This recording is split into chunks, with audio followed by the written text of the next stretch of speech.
Yeah, it will be. The film was 25 years ago. Exactly. That kid's an old man. Right, let's go. Why is it that all owls look like they've just seen a penis for the first time? Ladies, gentlemen, and variations thereupon, this is Modern Escapism.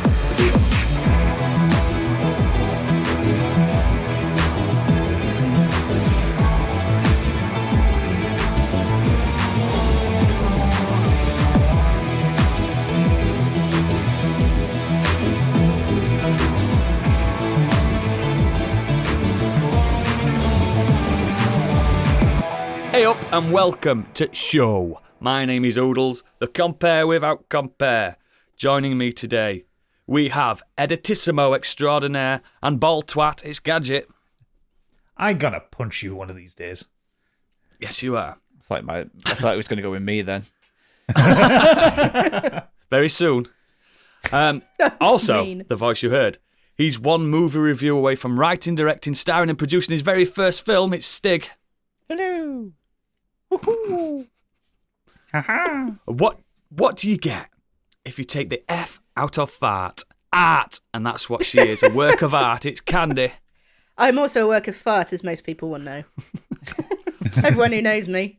Can confirm. And unfortunately, our hotshot reporter and journalistic professional, Biggie, is not with us this evening, as he's currently covering a hot news story about the corruption of investment banking in New York City. We'll have more on that next time he's on. He's out there, field work. He hasn't got New shit. York City. That's where he is. How is everyone this week? Really tired. I'm really- fucking Like, shattered. really tired. I had a really, really fucking hard week at work. And then smashed it yesterday with the gym and housework. And then today I've chilled out and I'm just fucking stunk caught up. You've been grafting, brother. Been I grafting. have. Typing away. Oh, it's so hard. Fucking was. No, what happened was boring work talk, but I planned everything, did all my orders. Took me like 2 days to do it all because it's ridiculous the way we've got to do it. Next. And then an hour after I've done it Joking. all, my boss calls me and says, I've got some bad news. They've moved the fabrication date, so all your orders are wrong and you have to redo them all.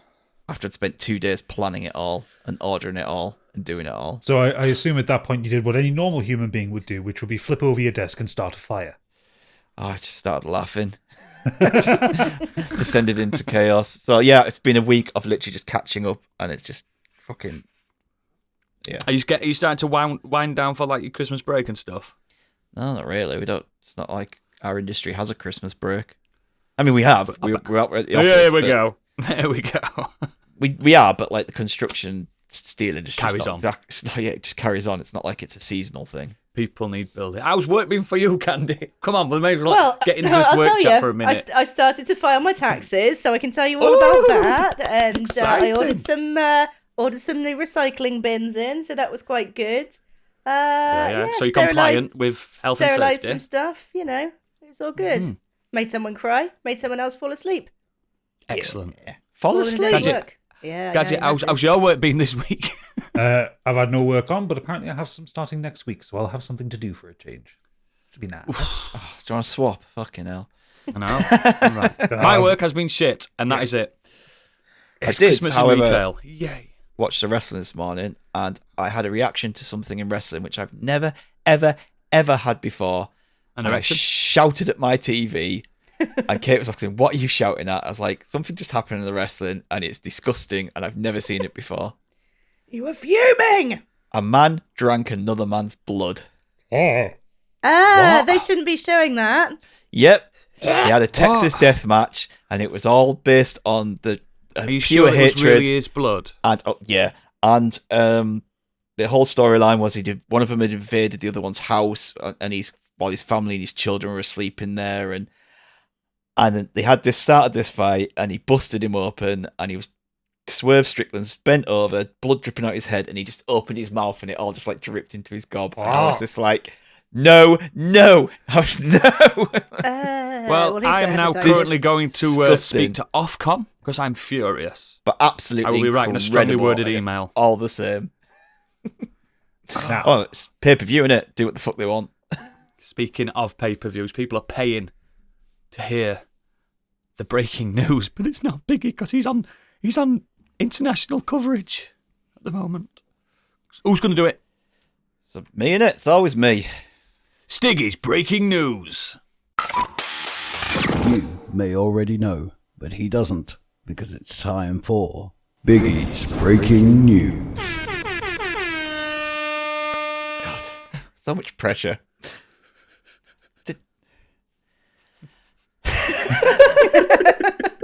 You'll be all right. I am a man who reads alone when I'm reading the news roll. At night I'm speaking through the pod. When the news begins to change, I sometimes feel a little strange, a little anxious of new news. Fear of the news, fear of the news. I have a constant fear that news is always near. Fear of the news, fear of the news. I have a phobia that news is always there. Have you run your fingers down the form? Have you felt your neck skin crawl when you're searching for headlines? Sometimes when you're scared to take a look at the Biggie Discord room, you'll sense that Biggie's watching you. Fear of the news, fear of the news. I have a constant fear that news is always near. Fear of the news, fear of the news. I have a phobia that news is always there. Yes. Can Also, anyone, Stig. Can anyone I hear loved that? you. Can anyone hear that? I hear the sound of a 747 flying. It must be I Bruce do. Dickinson flying in specially to punch you in the face. Stiggy the head.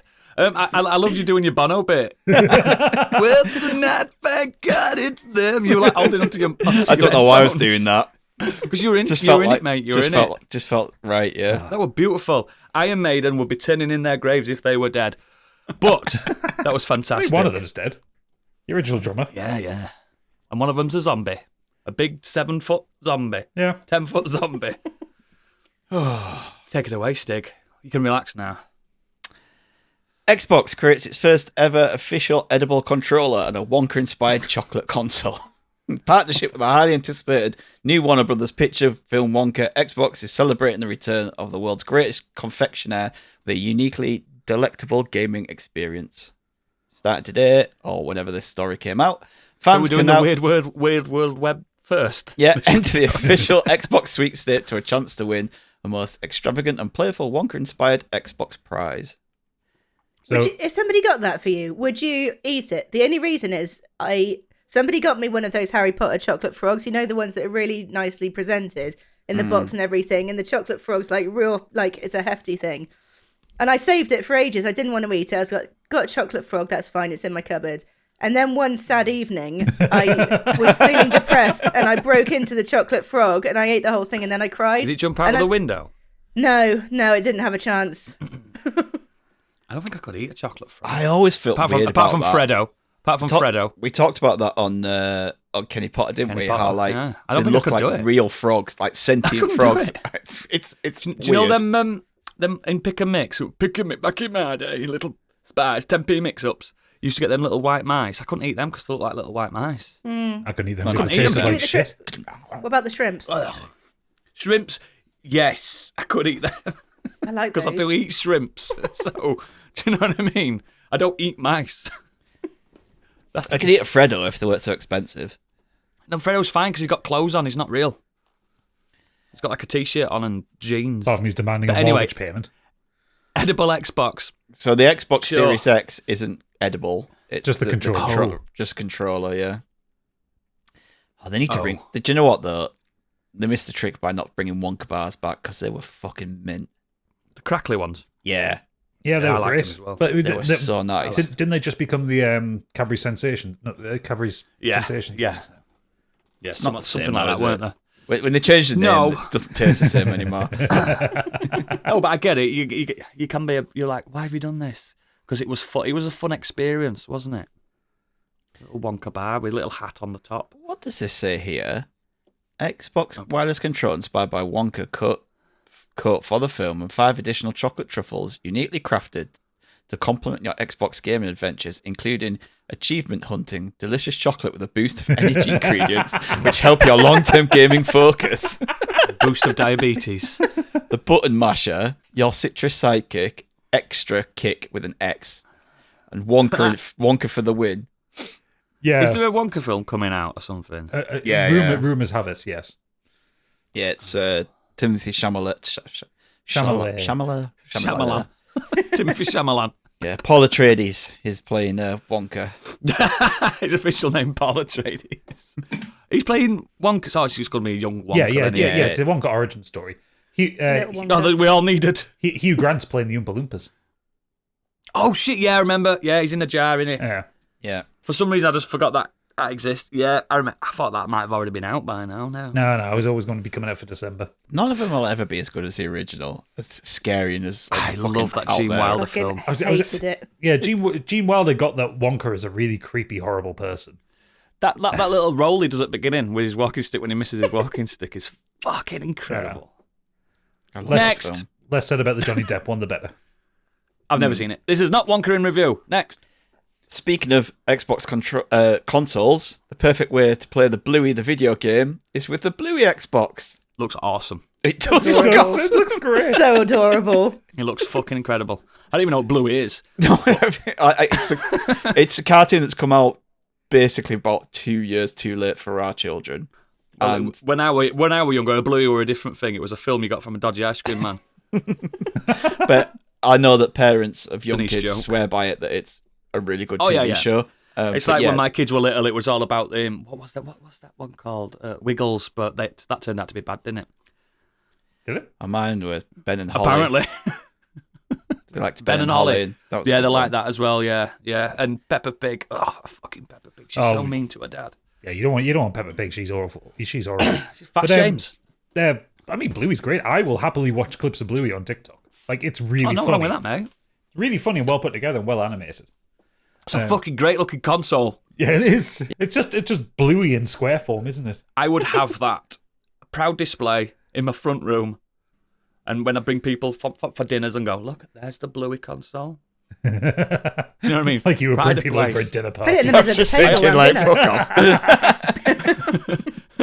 I honestly think that is the best looking console ever made. Oodles, I want you to go on to come dine with me, and just when they bring people into your house, you just serving them crisp sandwiches. No, I'd be like, I'd be like, and they'll be like, is the dinner ready? And you'll hear this, bing, there, the old pot noodles are ready. Let's go. And then you've got an Xbox controller for afters. Yeah, there's no way I'm cooking for fucking strangers. Fuck that. Don't cook I'm for ordering a yourself. Chinese. I'm ordering a Chinese. Look at this, what I've made. Order I've Chinese done and these it prawn crackers myself. opens up his air fryer. Look at that! Look how good! Look what an air fryer can do. Yeah, considering Oh, yeah, like fuck all that. the official like game consoles that you get that are for, like official. You mean things. that ugly Spider-Man one? Yeah, PS5. like the Starfield one was really nice, but Yeah, the Starfield. It was was. good. It was just a cover. It was just a cover for the console. yeah, but I remember the Halo one wasn't very nice. Oh, I No. kind of liked the Halo one. Didn't it just look like a galaxy? No, Was it? no, it No, was, No. it was like the camouflage armor. one, wasn't there? Camouflage, it were like Aye. military looking. Yeah. When are we going to get a Peggle one? A Peggle console. Don't think so. That's what I Oodles. want. Don't think that's ever happening. I'm holding out for more Peggle. But yeah, that Bluey one, I would have that in a heartbeat, and I have entered the competition to win it. Don't give a fuck. No fucks given. Of course. Next Next. up, Final Fantasy VII Rebirth reveals new dynamic difficulty setting where enemy level scales. Final That's Fantasy VII Rebirth will ship with 3 difficulty options when it launches next year on the 29th of February. Sorry.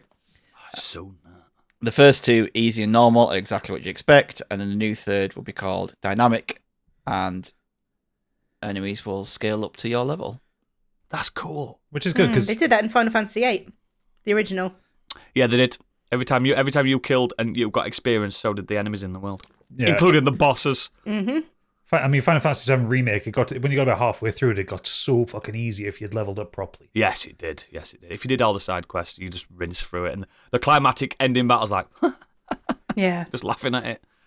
I'm up for this. Most I games will did- launch I that thought game in most dynamic games did that difficulty. though. Or they just have enemies that are too hard to defeat because you're not leveled up enough. Most games will have a pre-calculated difficulty curve. So they'll be doing a lot of testing, and so okay, it'll be level whatever by the average player will be like level whatever by the time they get Between to this point. and that. A fair few games. Resident Evil 4 was the first one that kind of did it. That was the first one. Dynamic. Yeah, because it always made it look like you was going to run out of bullets, but you never did. Yeah, it kept it, and they kept it in the remake as well, and it kept it quite good because it keeps you on the precipice of running out of resources, but without being frustrating. Which is a really elegant system, really well done. Yeah, he's clever. And if like me, one of those idiots that hoards everything, I'm breaking boxes and there's nothing in there, just gold. Because I've got enough resources on my character to survive. So it's really clever, that Resident Evil. And not many people do it, but I'm up for this with Final Fantasy. Bring it on. Yeah, I'll probably Make play it it on that hard setting. for me. I will. Make it so hard, I cry. I need Make it. so. I mean, you're going to Cosmo Canyon in that game. You're going to cry regardless. I'm going to cry regardless. Yeah, it's true. Next up, Borderlands 4 and Tiny Tina's Wonderland 2 have popped up on a LinkedIn profile. A former studio technical director who has previously worked on Lost Boys Interactive on a 3-month contract has included references to Borderlands 4 and Tiny Tina's Wonderland 2 on their professional profile. So, I'm not sure I mean, what that is. I think Borderlands it's was a given. I think it's I know just Borderlands basically is. saying that these games are in the works. Yeah.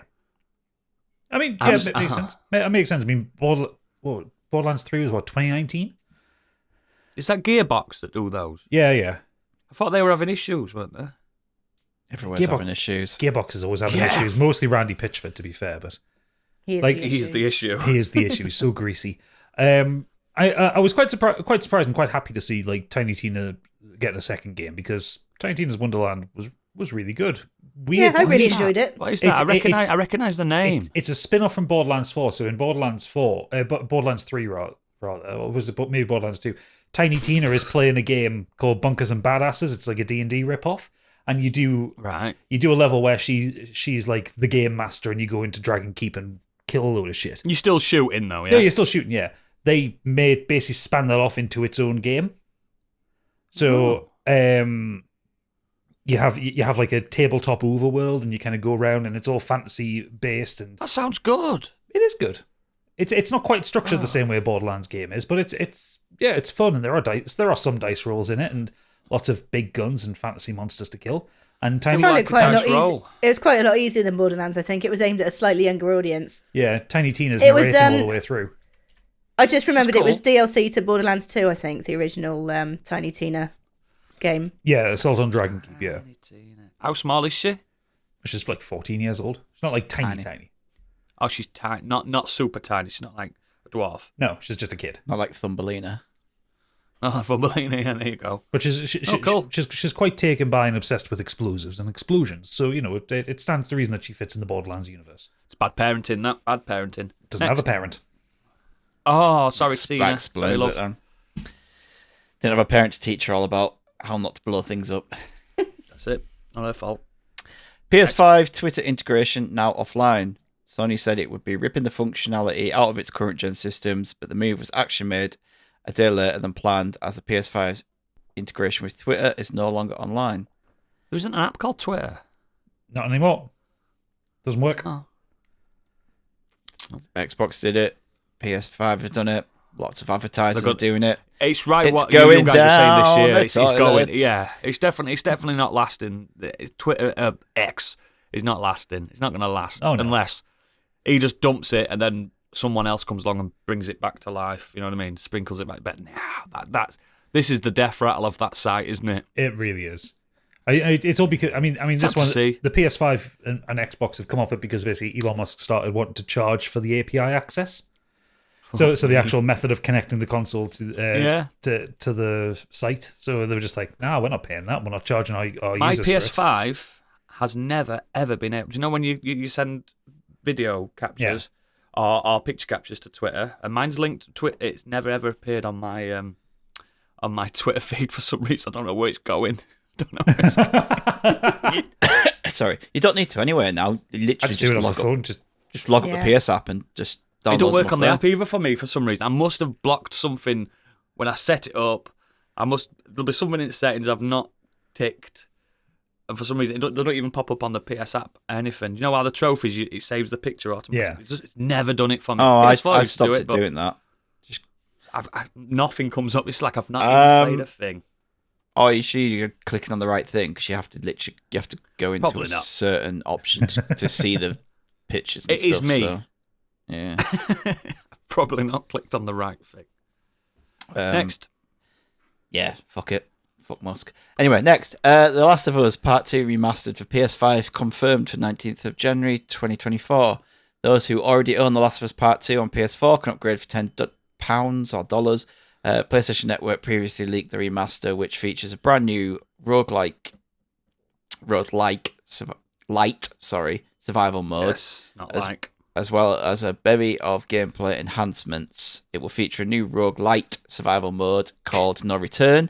In this mode, players can choose their own path through a series of randomized encounters with different enemies and locations through the story. Players must fight and survive for as long as they can to reach bosses, as well as also featuring a bunch of extras, lost levels, the ability to play as different characters, and enhanced graphics. I'm up for this. For a tenner. I mean, for a tenner, yeah. I'm not going to pay. It's gonna Wouldn't pay 70 quid for it. absolutely tide me over before Final Fantasy. It's gonna be my little January game. That's exactly what I'm going to do. That and then Final Fantasy. I've still not finished Last of Us 2 yet.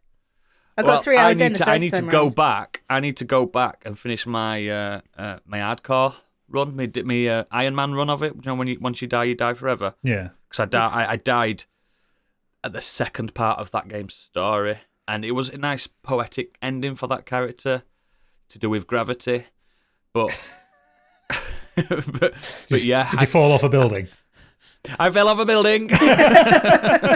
Quite easily. So it wasn't done. the enemies. I'd survived all these enemies. I'd survived horrible bosses and stuff like that. And then I fell off a crane. You guys know what it is if you know the cranes. Mm-hmm. Fell off a crane and ultimate game over.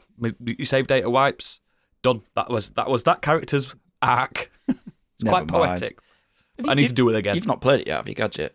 Because I know that you... No, I finished. I got out. Where was it? On the way to the hospital. Yes. Yeah, that's when I gave up. Then it was just too depressing for 2020. So I'll get this and jump play on it. it back now. It's not nothing's depressing. The thing these is, it was days. too depressing for Gadget because we're all stuck in house. He's got guitars behind him and he's like playing "Take on Me," looking out of the window like she does when she's sat there playing. It was just too much like real life, wasn't it, Gadget? It was a little bit, yeah. It's all very apocalyptic when that game came out. And yeah, exactly. You look through the window and everyone's like, "Ugh." Zombies outside. I think you should play it. I think you all should play it. I will. You all should play it. I will. I do want Played to play it. I won't play it again. Can't be asked. Ugh, I too busy don't have playing. time to play other games when I've got the... But, you know, I finished that game. Why don't you Go to a finish different Baldur's game. Gate? Because I'm playing other games as well. I want to take... If I don't I take... don't know why you juggle. Because if I spend 100 odd hours on one game, I'll just get burnt out Never. and never go back to it. Yeah, I know what you mean. Spice of life and all that. So Next. I like to throw in a little bit of Mario Wonder in between Baldur's Gate, you know, because it's a completely different game. Anyway, next. 505 Games parent company lays off 30% of its workforce, says gamers really want sequels, so that's what it's going to make. Oh dear. Really? Yeah. They're wrong. More and more layoffs, unfortunately. Just shit. It's shit. I'm sick of it. This is what I've said. I said about 2 months ago. It's every week. Mm-hmm. Every week. There must be fucking thousands of people in this industry now jobless. Or they're all secretly feel making really- new studios and bringing us new IPs. That'd be nice. They haven't all got Hideo Kojima money to start making a new studio. You never know. Promise you, they haven't. Says here, Digital Bros strategy has had to adapt to new and evolving competitive scenarios. Will focus its efforts on moving forward on the release of sequels and new versions of previously successful and established games, with limited number of new larger budget productions. And Digital Bros own 505 Games, DR Studios, Kuno's, and then Nesting Games and a whole host of other studios.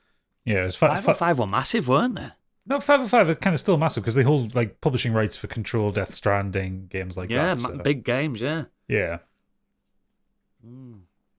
Oh dear. I'm fine with sequels, but don't I don't give just us want sequels. I want sequels. new stuff. I want new games as well. But speaking of sequels, Dragon's Dogma 2 launches on March 22nd, 2024.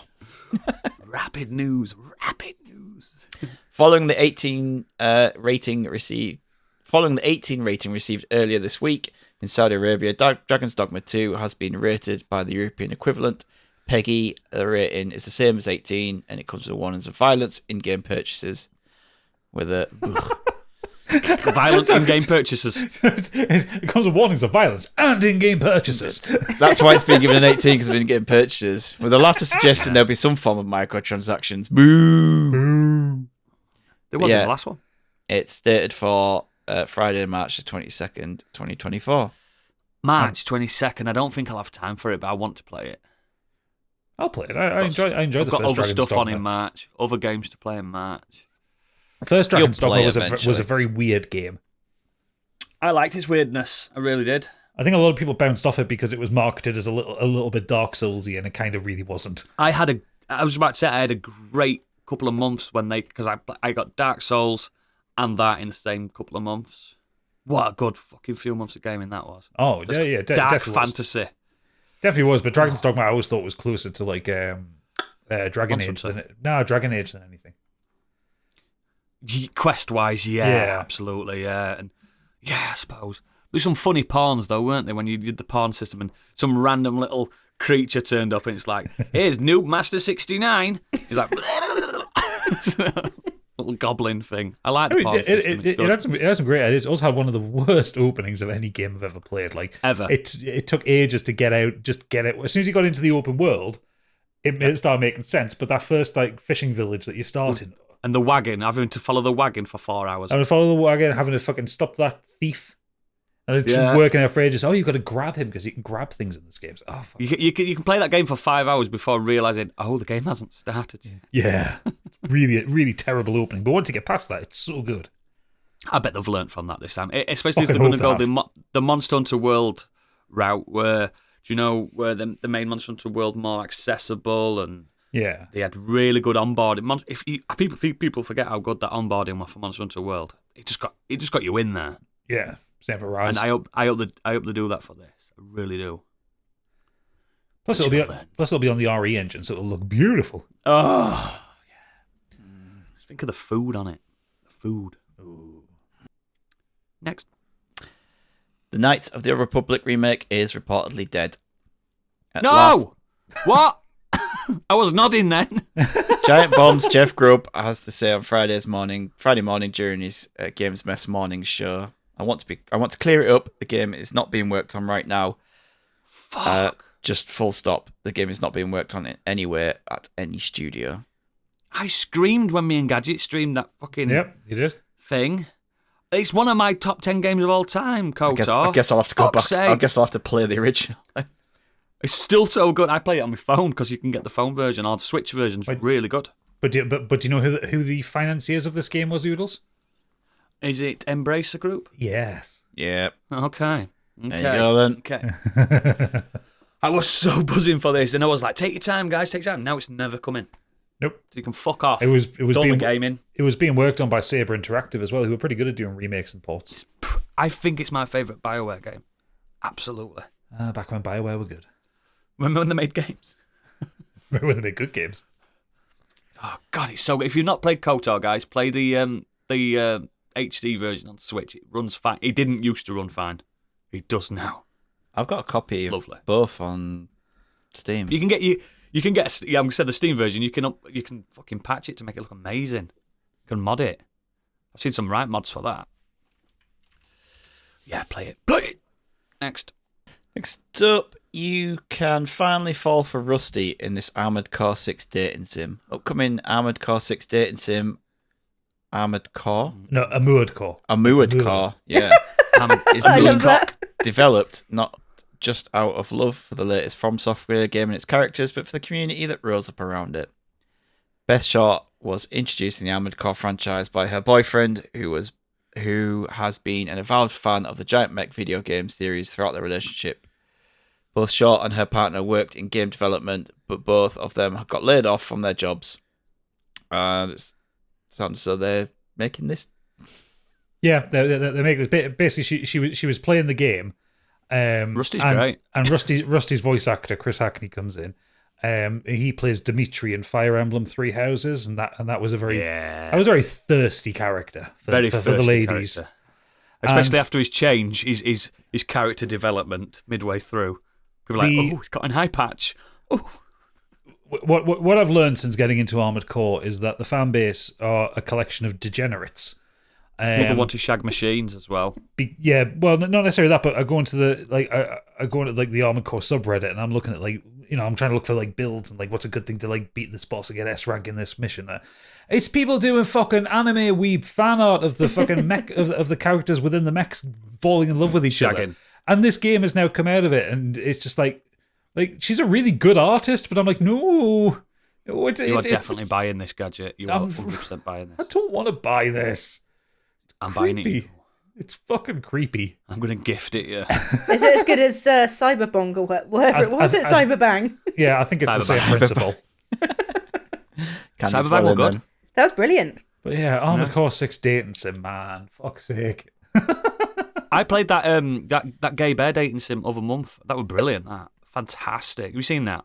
Was it Daddy Bear or something like that? Daddy Bear or something like that. It's just all gay bears with really muscly chests. Did you have to do much grinding? Weird. There's a lot of grinding, but there's Picross in it as well, and I love Picross. So there's gameplay to it. And you've got to see the dongs, the bear dongs, and stuff. It's good. It's a good game. Good. I'll send it you, Stig. Isn't this the guy who tells us to not shag aliens in games? I don't shag aliens. There's no shagging in gay bear game. There's no shagging in it. Bear cocks, fine.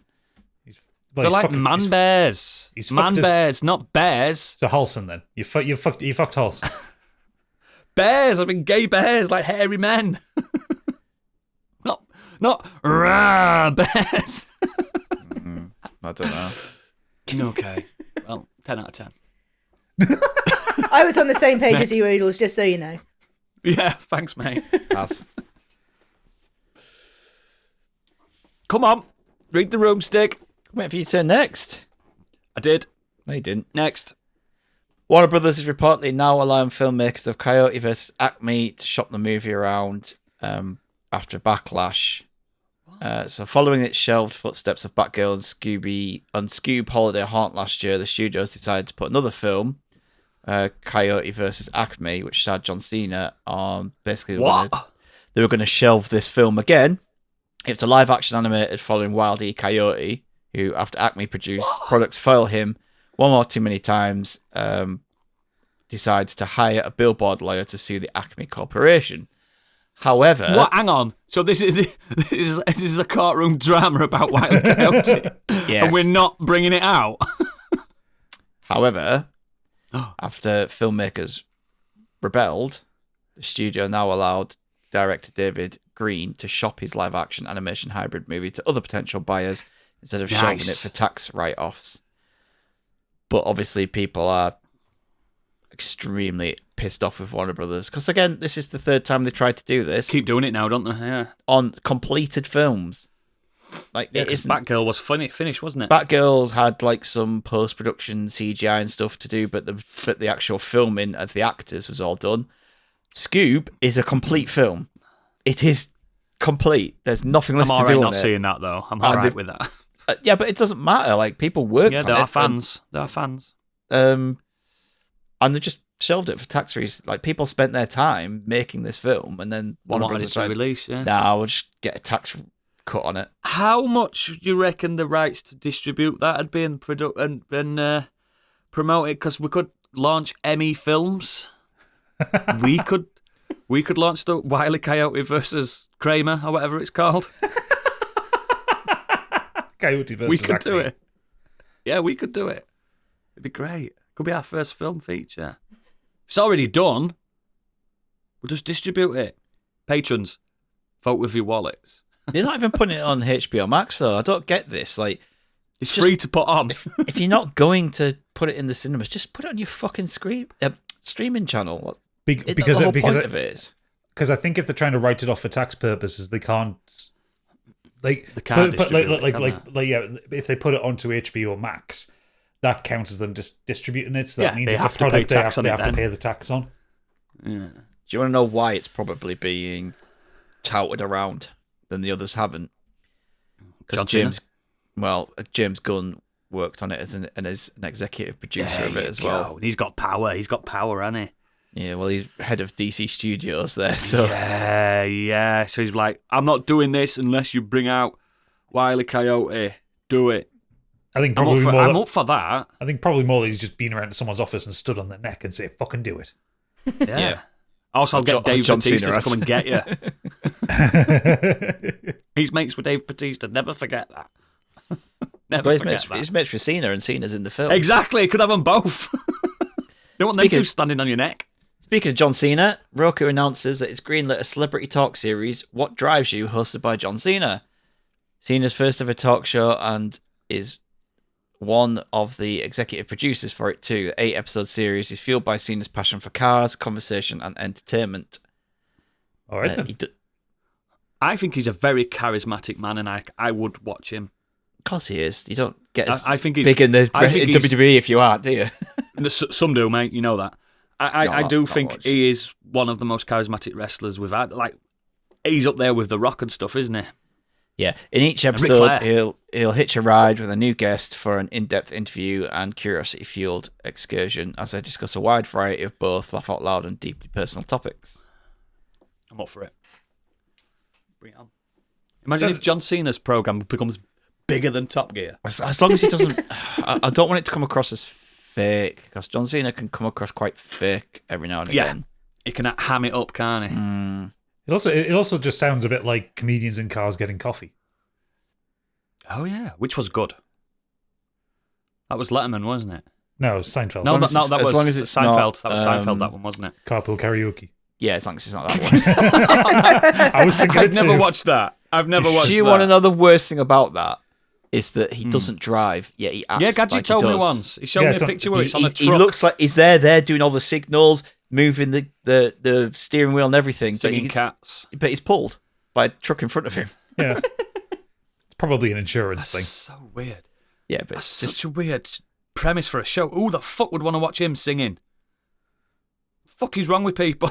do you remember when when they were promoting? I think was it Cats, and they just like did like a flash mob at a No, traffic it was signal it was that weird Cinderella musical. that into they- the woods. No, No. It was basically jumping around as a mouse. It was like a mouse onesie on the traffic In the middle of the stops. street. Yeah. What's he doing now? That guy. What's his name? Corden. What's he Nothing, doing? nothing at the minute because the Late Show finished. He's been replaced Yeah, Good. he's finished his by a talk show woman. stint. What? Not my late show. Fucking shite. All of it shite. Hollywood shite. Next. Taika Waititi says his Star Wars movie is going to piss people off. It will be What, like his last Thor movie? dramatic pause, a Taika Waititi film. I mean, we got plenty pissed off with Thor: Love and Thunder, so let's see where he takes it. But his hit and miss ratio is Getting a lot worse. more. No, but his hits are better. worse than his miss. Yeah. He's only got a few misses out of his repertoire. I mean, One? I'm One, I'd say. open-minded to it. One bad film out of all his Yeah. films. It's fine. Yes. Pretty And good. He's already said he's not going to be involved in Thor 5. I just don't think his heart was in Thor 4 at all. I just don't think No. he cared that much. Nah, he did it for the No, I money. don't think. Well, again, pays for houses, doesn't it? People have got mortgages. But his episodes of The Mandalorian were actually really good. And don't forget, he still produces What We Do in the Shadows, which is, in my opinion, pumping on all cylinders. Firing on all cylinders. It's really good. Still need to watch that Speaking new series. of The Mandalorian, Pedro Pascal is will the not be returning to film Mandalorian Season 4. News comes amidst the recent conclusion of the SAG after strike, which has significant impact on the production schedules of several Star Wars projects. So he's not going to be in it. no, He is going to voice Mando. He but he's not did going that. to He be- did half of that last season, didn't he? He did was gonna say most that's- like ADR, didn't he? Yeah. It's pretty much what they're going to do. the dialogue in Mandalorian was always dubbed because you can't get a microphone. Because you into the can't hear helmet. anyone in a mask. Yeah. So, but for season 3, he was only there for half the time because he was filming Last of Us at the same time. He doesn't need to be there though. He never takes his fucking helmet off. No. Now, he did in season 1. And Season then 1, yeah. But then it's like, you're not allowed to do it anymore. Yeah, because he went in the waters and stuff, didn't he? But Cleansed technically, himself. spoilers, you can. Yeah. Yeah. It was good last season. I liked it. Yeah. Speaking of Pedro Pascal, Always. reportedly in talks to play Reed Richards in Fantastic Four. What? What? What, Daddy? What? I What? don't think this is good casting. I don't. But he's playing Moon Knight. No, he's not. That's Oh Oscar no, that's Isaacs. thingy in it. That's Oscar Oscar Isaac. Shit, Pedro. I really like Pedro Pascal. I just don't think he's. No, he could, man. He'd be good. He'd be good. He's 48. By the time we get to like the end of Reed his... Richards is old, No, he's not. Reed Richards. middle-aged. They need to get someone between 35 and 40. No, we can have an older Fantastic Four. Fantastic 40. We don't want Jamie Bell turning back up, The only thing that I could see, it was actually Miles Teller. Was it? Yeah, Jamie Bell was. No, Jamie Bell was the thing, wasn't Ben it? Grimm, That's what I'm saying. Um, We don't want all these people turning up. the only thing I could see that'd be good about it is because he's a bit older, he's got more of that father and authority figure in him. Got to remember, Reed So- Richards has got grey hair. He could. I think that's one of the problems with the MCU at the moment is there isn't a leader. No. Because Well, there's no Tony Stark, there's no no Captain Steve, America, yeah, Captain America, yeah. Like the leaders have seemed to have gone. Like Doctor Strange is kind of like that, but I And just Nick don't- Fury is whatever the fuck he is lately after that last show we were in. Yeah, so I can see why they may have gone with an older one. I don't know. I just don't see it. Smartest man in the universe could be Pedro Pascal. Could be. He's fantastic. I mean, ultimately, if they cast him, that's going to be bums on seats. He's great looking. He's great looking. But also given the way Hollywood does things, watch him get paired with a 27-year-old Sue Storm. Yeah. Not Jessica Alba. She's back, but she's not 27 anymore. She'd be able to do it now, wouldn't she? As an older Sue Storm. So the person who's been touted as Johnny Storm is the lad from Stranger Things season 4. I forgot his name. The guy with the mullet. Yes, He'd be perfect. the rocker. What's he? Yeah. Eddie James Munson. something? Eddie Munson. Yeah, Yeah. the guy who plays Yeah. Eddie. He'd be perfect. I He'd cannot be remember perfect. his name. He's got that sorry. energy. He's got that kind. He's an English guy, isn't he? Joseph Quinn. That's it. Yeah, he'd be perfect. He's got the energy for it. Like, you need that high, woo, totally awesome, Human Torch, baby. You need all that. But who's gonna play Ben Grimm? CGI. It's always a tricky one. Michael Chiklis, I'm telling you right now, get him back. He was inspired in the original 2 films. It was great. Casting in those films wasn't an issue. No, When he sticks his tongue out and it's made of rocks. My tongue's made of rocks. he successfully delivered the best form of "It's clobbering time" I'd heard in a long time. Absolutely. Get him back. Get him back. It's Ring very him up. good. He could voice a CGI Ben Of course Grimm. he could. It was fantastic. People write that film off. The second one, write it off. Second one needs writing off because Galactus First is a one's cloud. fine. See, this is First one is fine. the other rumor floating around that Galactus will be the bad guy, which I do not like. Just why jump straight to Galactus? Straight to that. Like, What a waste. and if they wasted Galactus, like, if they do the film and it's Galactus and they manage to stop him advancing but don't kill him or stop him, Yeah. fine. Don't forget, Stig. There is a Celestial hanging out of Antarctica. We'll never speak of that again. We wasted the Celestials on a film that nobody liked. I heard rumors that will be the big fighting point for Captain America and Yeah, makes sense. Thunderbolts, Yeah. because people are fighting Arguing over resources. resources and the minerals and the shit that comes off that.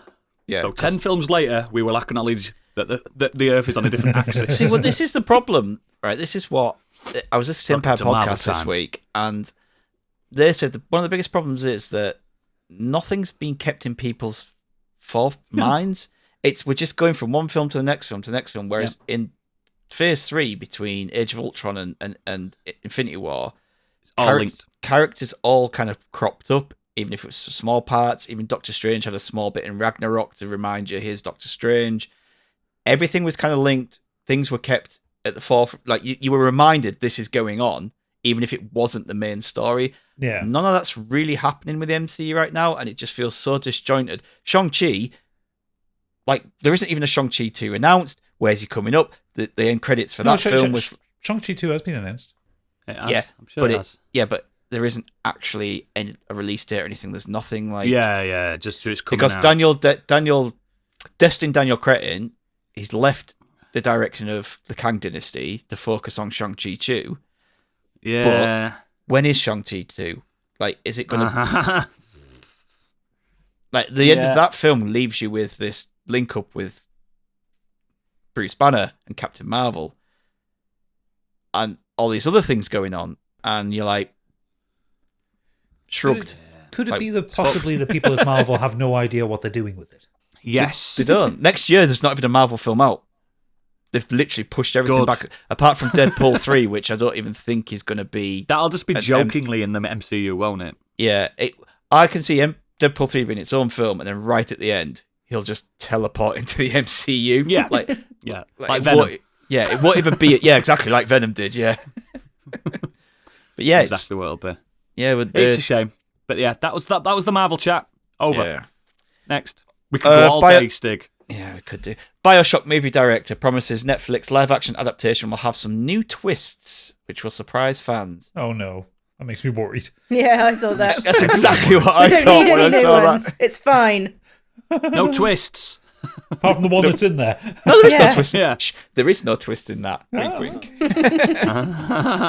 He said it's good. He tells us about how course he says it development would is be good. going in the upcoming It's BioShock shite. film. I have a really good script. I mean, you've got the fucking The game.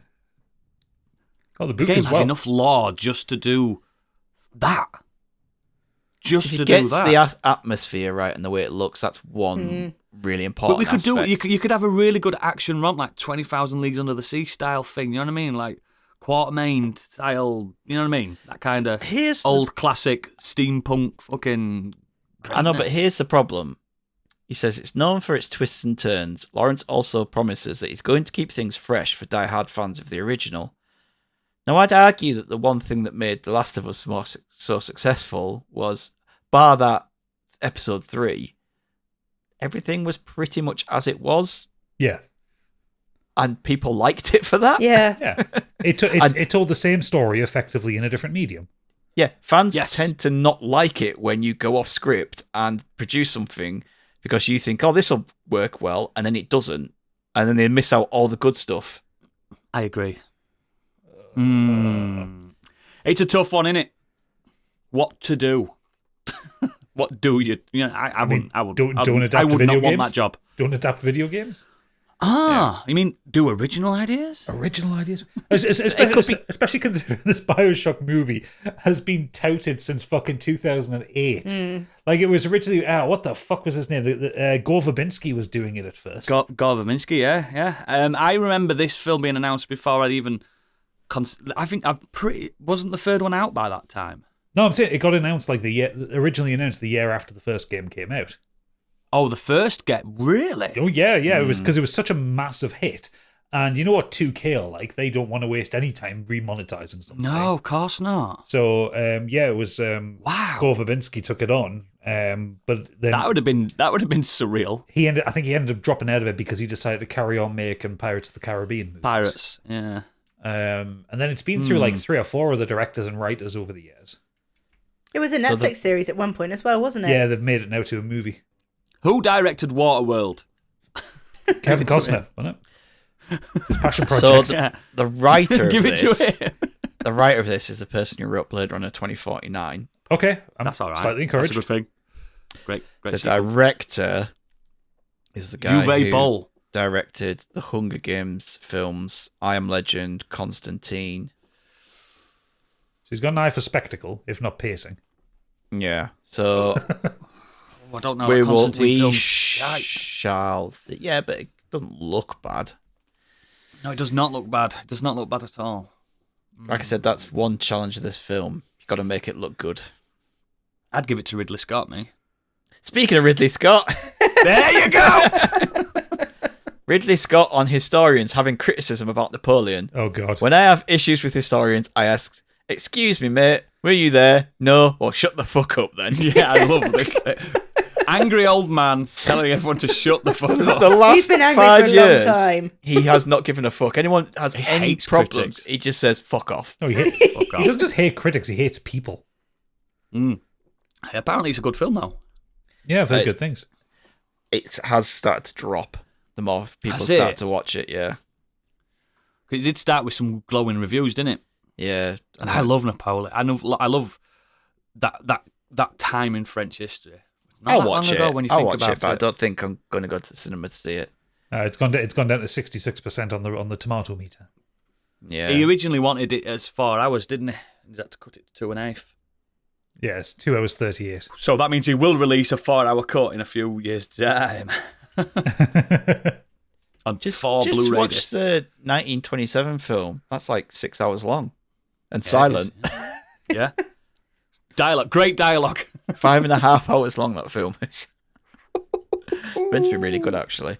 But yeah, Biggie went to the cinema to see that he's when it came out. yeah, I don't know. He's just annoying these days, isn't he? Yeah. Next. Onto music. Sunflower from Into the Spider-Verse has become the 4th track to ever reach 3 billion streams on Spotify. Which is that song?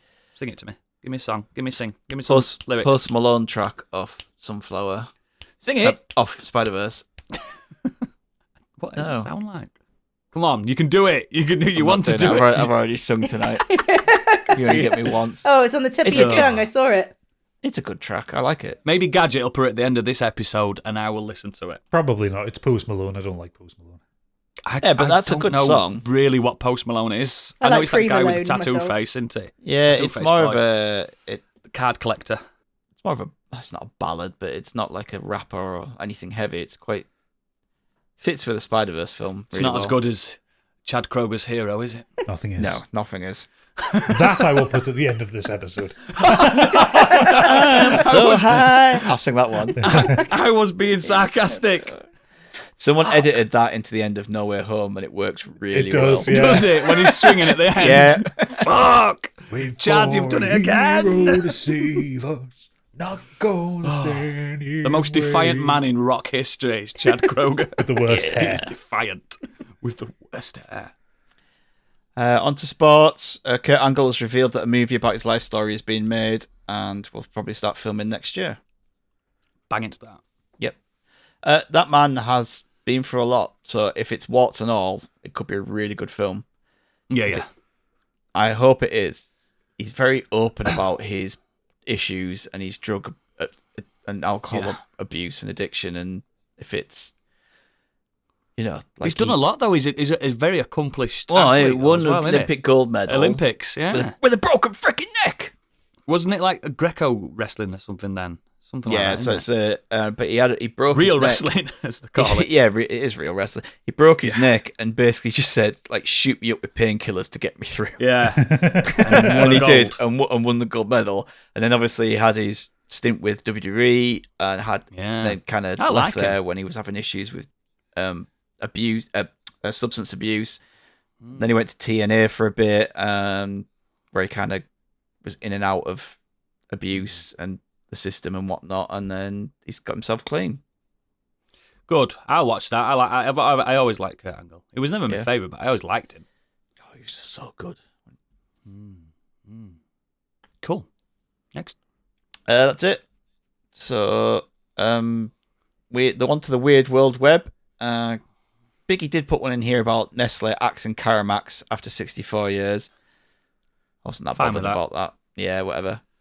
Anyone a Caramac fan? I was when I was a Not really. kid, but I'd want I'm a couple not of years not ago. a fan. I just find them really sickly. Yeah, I I haven't even I seen did. one in ages. I think that's why Caramax was so thin, because you couldn't eat a thick one. Yeah, no. I used to really like them as a kid, but then I had one a couple of years ago, and I think my tongue has entirely changed. It was like, nope.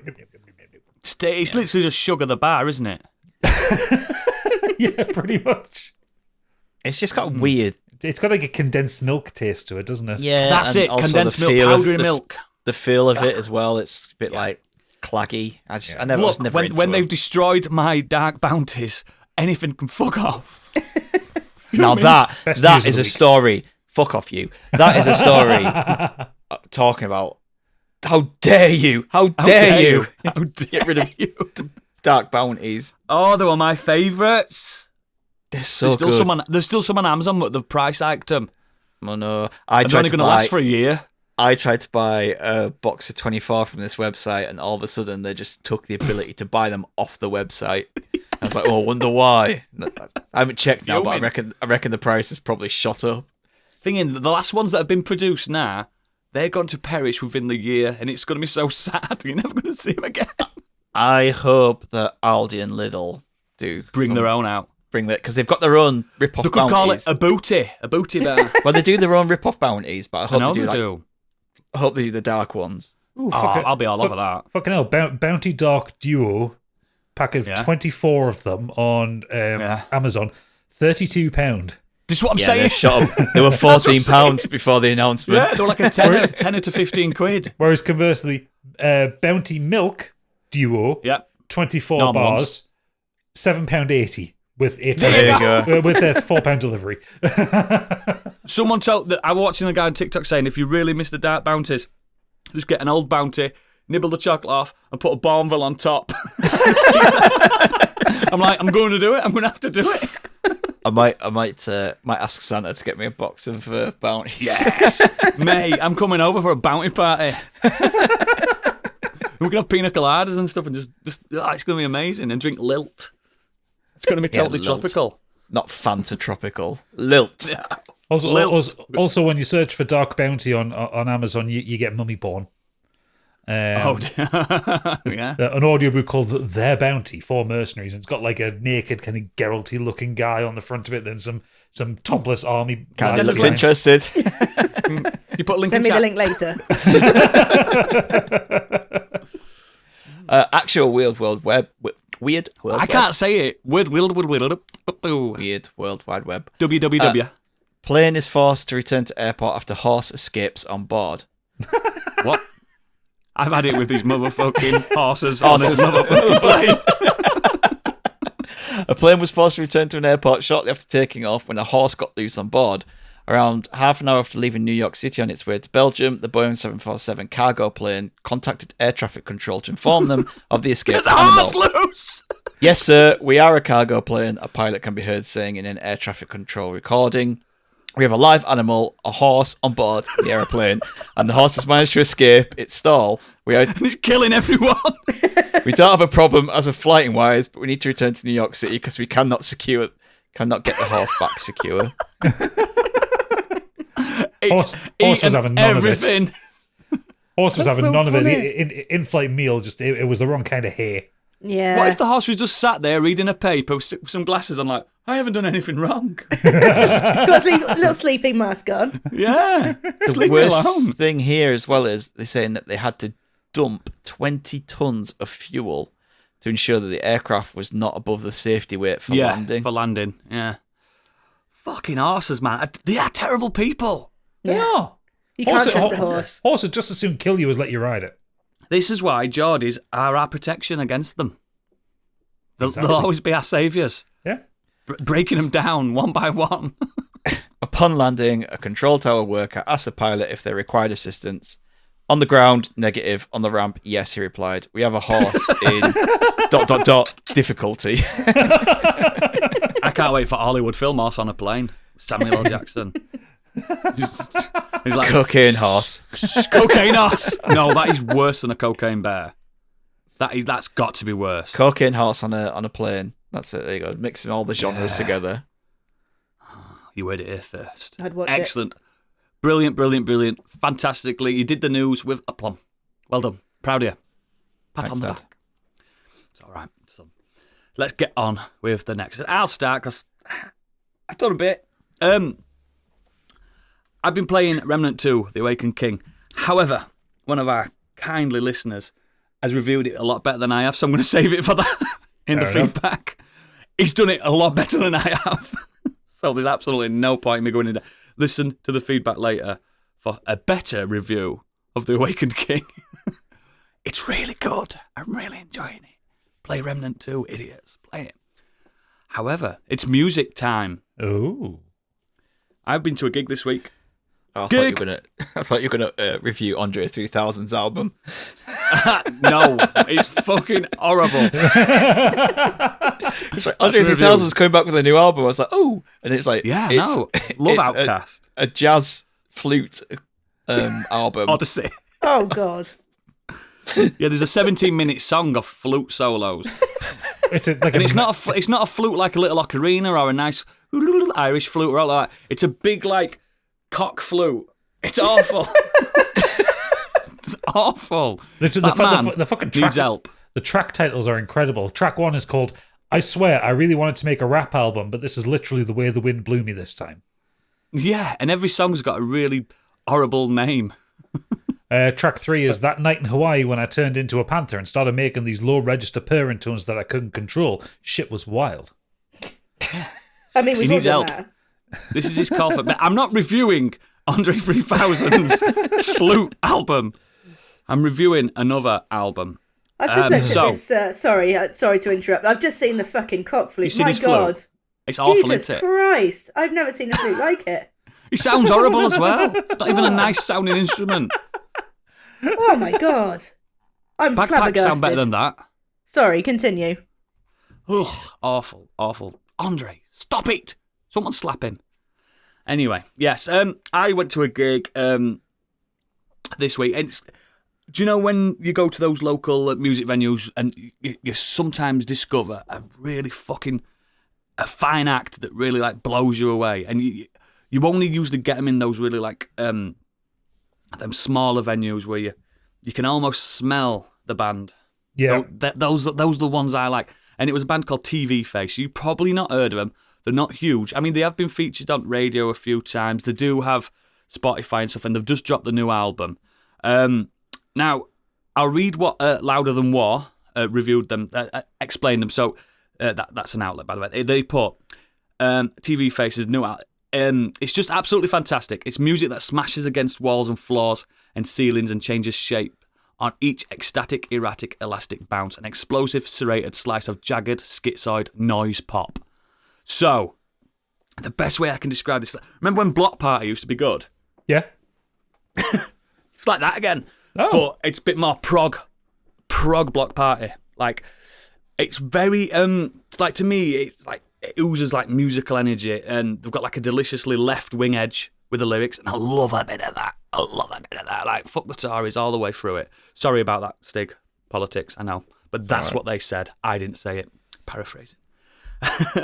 And again, like a mix between Block Party, and it's like this new wave of like post-punk aggression. A lot of bands are doing it now. A lot of bands like shouting lyrics, you know what I mean?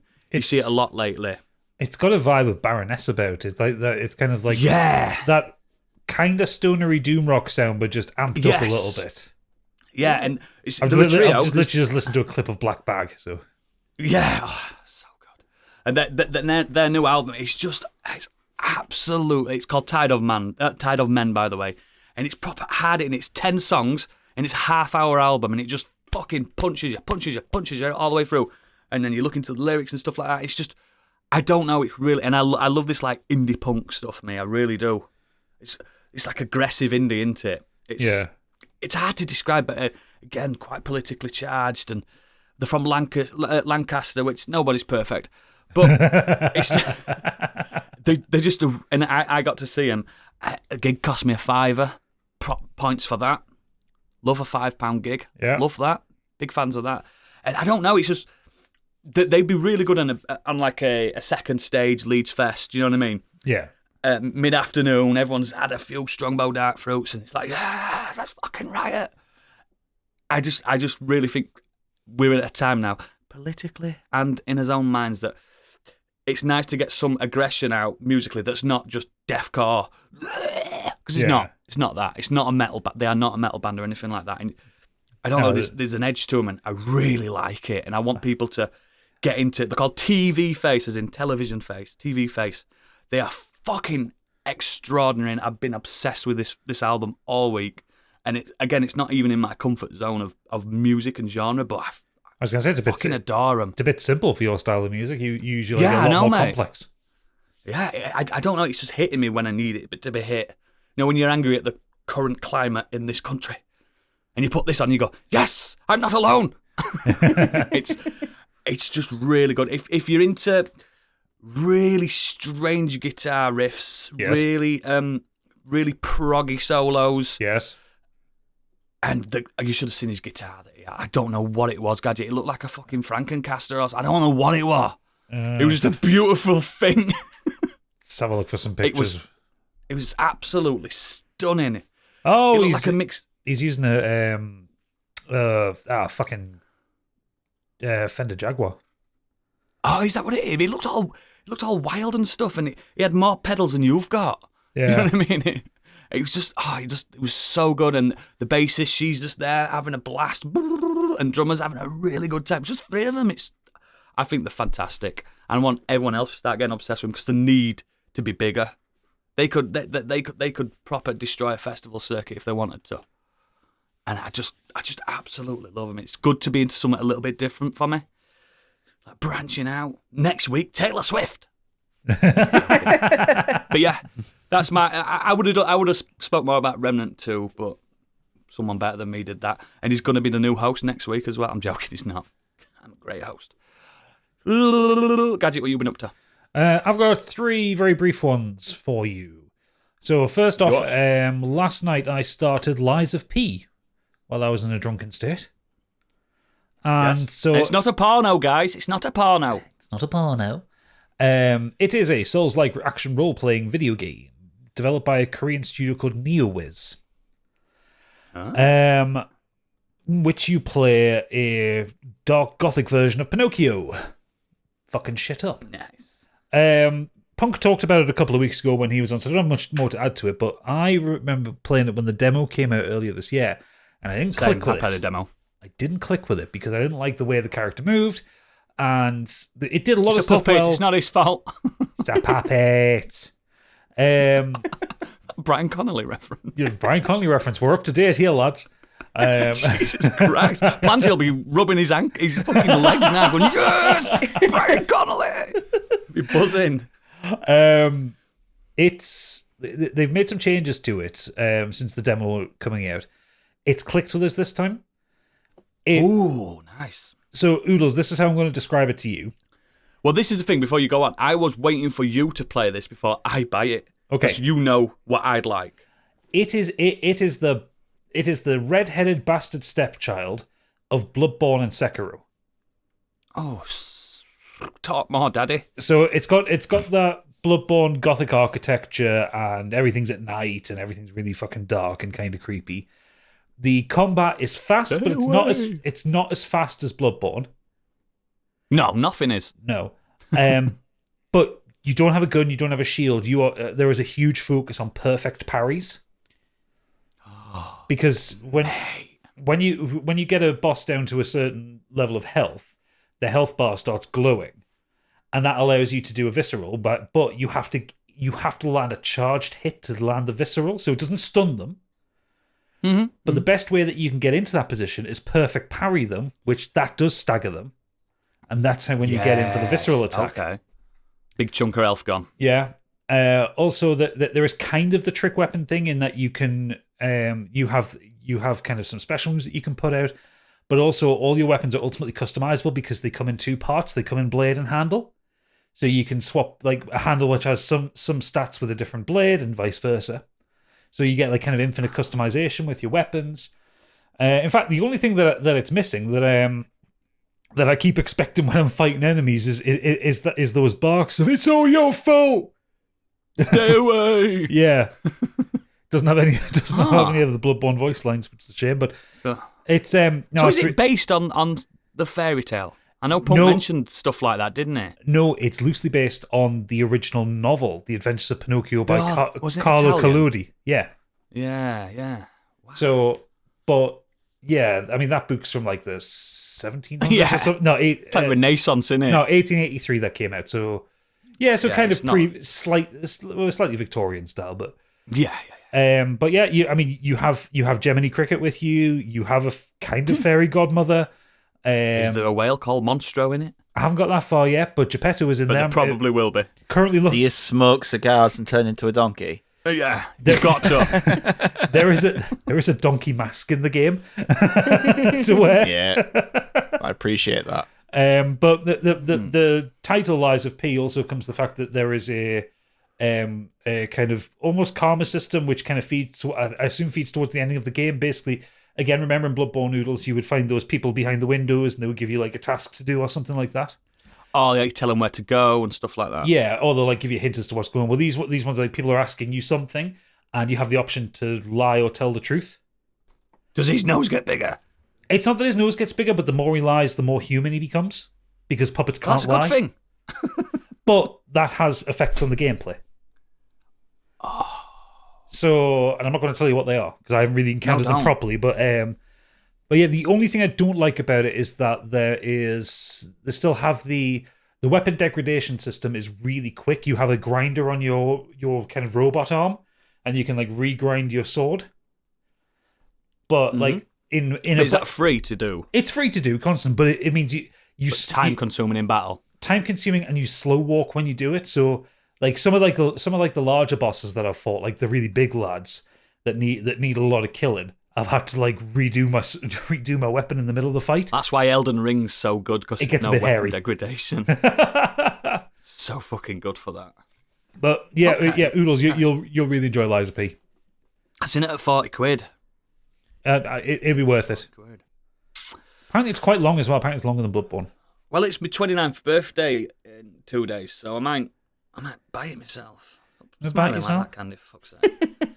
I might buy it myself. It's the knowing smile. 29 again.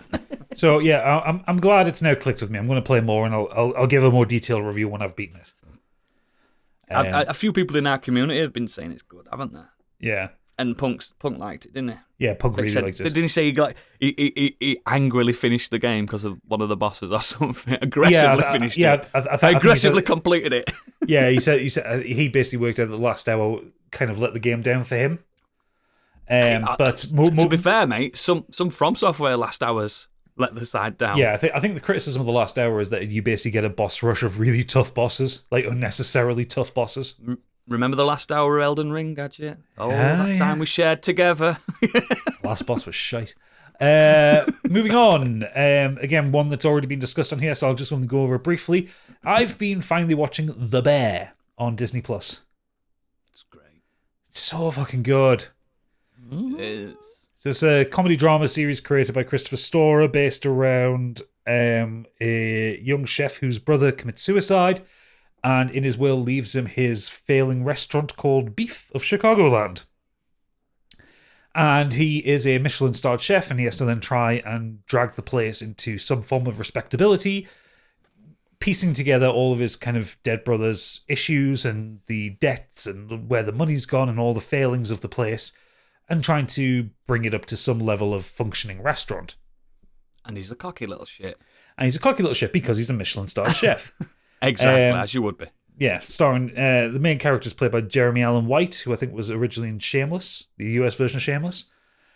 He's getting big. This is really Oh yeah, getting him going there. He's going to be big. it is possibly one of the most uncomfortable shows I've ever watched. It is so tense throughout. Jeremy Allen White is incredible as Carmen Berzotto, which is a weird name, but Carmi is referred to as. He plays stressed out unbelievably well. Mm-hmm. He struggles with his own issues, then struggling with the grief of his brother, and then dealing with this restaurant that he never really wanted, but can't understand how it's running and all that kind of thing. There is a scene Actually, the 7th episode of the series is all done in real time, and it is one of the tensest, most uncomfortable and awkward episodes of anything I've ever watched. It's so good.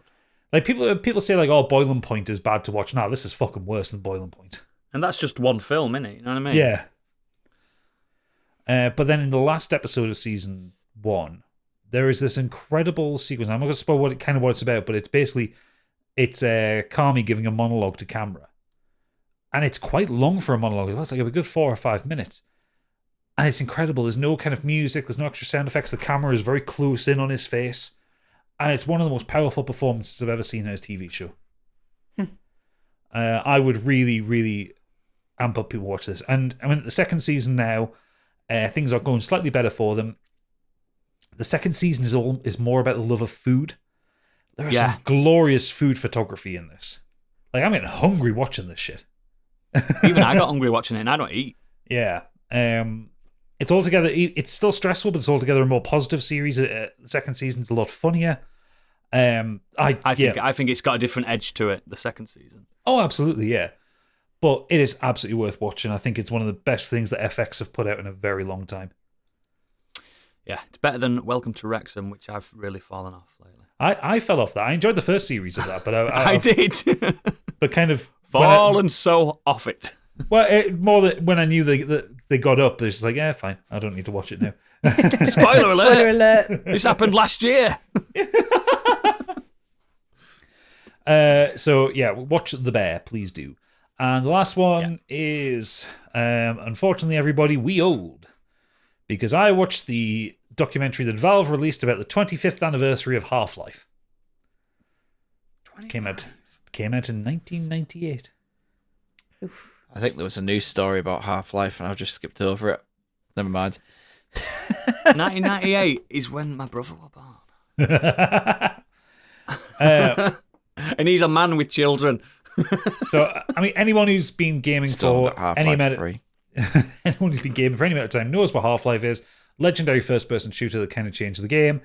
Valve put out a documentary to kind of talk about the making of it and talk about its legacy. It's for free on YouTube. It's been an hour long. It's absolutely worth watching. It's obviously Valve themselves have made it, so it's talking them up in the best way possible. But We are great.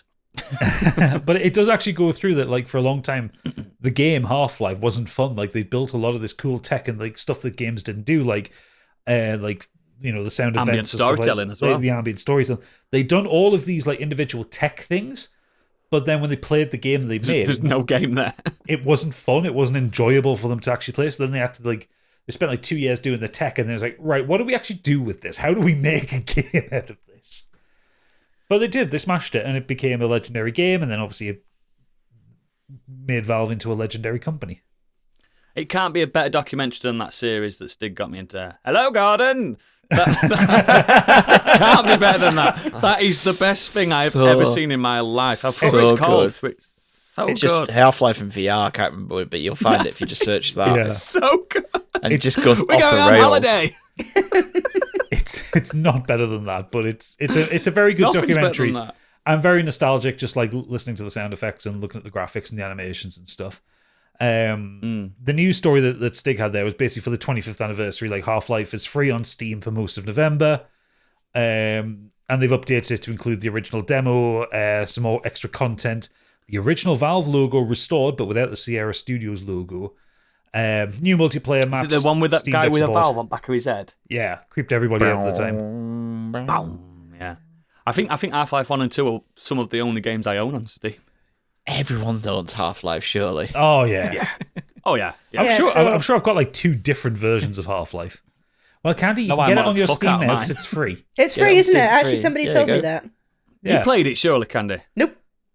I have not. Fuck off! I want to play Alex. I've got a I got computer good told enough off to for now. not playing Half-Life 2, but I did it, I will. and it's great. Right, I'll do it now. Yeah, You play it now. Forget Not this playing. podcast. get it out of your Steam library. It's free. So yeah, that's what I've been doing this week. It's been a relatively busy week for me. Busy week. Candy, what you been doing, apart from downloading Half-Life? Yeah, hang on a minute. My Steam thing's up. Fuck's sake. Well, it's kaiju season in Candyland because I've watched a new series that came out on Apple this week called Monarch. And Monarch. Monarch is a series based around the nefarious corporation, should we say, that knows about The monsters. John Goodman Corporation. Yeah, monsters, kaiju, that kind of thing. Off the bat, I will say it would be very handy to watch every single Godzilla film. American Godzilla. American Godzilla. Yeah, no, you don't need to watch all 30 Japanese ones. 42, I think there is. And yeah, I think so, something like that. And Kong and Kong Skull Island and everything, because it basically ties the two worlds properly together now. It's a direct sequel to both of them. And so far, it's very enjoyable. There's only 2 episodes out, so it's hard to make a decision on just how good it is. But it's set over 2 different times. So it's set over the 1950s. At the moment, it's in the Philippines. And 2015 in San Francisco, which is a year after the Godzilla attack of the 2014 film. We see a female character go to Japan to settle her recently deceased father's affairs, comes to Japan and realizes that her father has another family, somebody roughly the same age as her, who's apparently a half brother, another wife. And she's called Mothra. My stepsister's a big moth. I thought you said brother. No. And he's obviously got ties to Monarch. During the 50s, we see Wyatt Russell playing Colonel Lee Shaw, who is also played by Kurt Russell in present day. That's genius. Little bit of a time whoopsie, I think, because I think Wyatt Russell, at a push, he might be playing somebody who's about 25, and that's in the 1950s. And bring it back to 2015. Kurt Russell is playing somebody that must be about 85, 90. Yeah. Looks great for his age. It looks very good for his age. But yeah, lost it a little bit for me there, but I don't think it'll be too He's got distracting. Godzilla blood. That must be what it is. There is 35 years between them. In real life. So yeah, it's in weird. the show they're out by what? 20 years. 80 years. Yeah, about 20 years, yeah. He just looks great for his age. Come on. Leave him alone. At the moment, not enough Godzilla for me. We see flashbacks to the Godzilla attack in San Francisco. Like nearly every Godzilla film, you mean? Exactly, but we haven't really seen the big lad as is. We have seen various kaiju. There's actually no. If I say that, I'd be spoiling it. We do see one that possibly we've seen in Godzilla King of the Monsters, but I'm not 100% sure if it's that one or not. Yeah, and I'm really enjoying it. I know which one you mean. I know which one you mean. Could be I one won't say it just in case. Yeah, Does should he be have one 3 heads? No, No. no. King of the Monsters had about 5 different bloody monsters, kaijus. There was a few, weren't there? Yeah. Yeah, it had. I couldn't see half of it because it was so dark, that film. It had Mothra, had King Ghidorah. Ghidorah, and Rodan.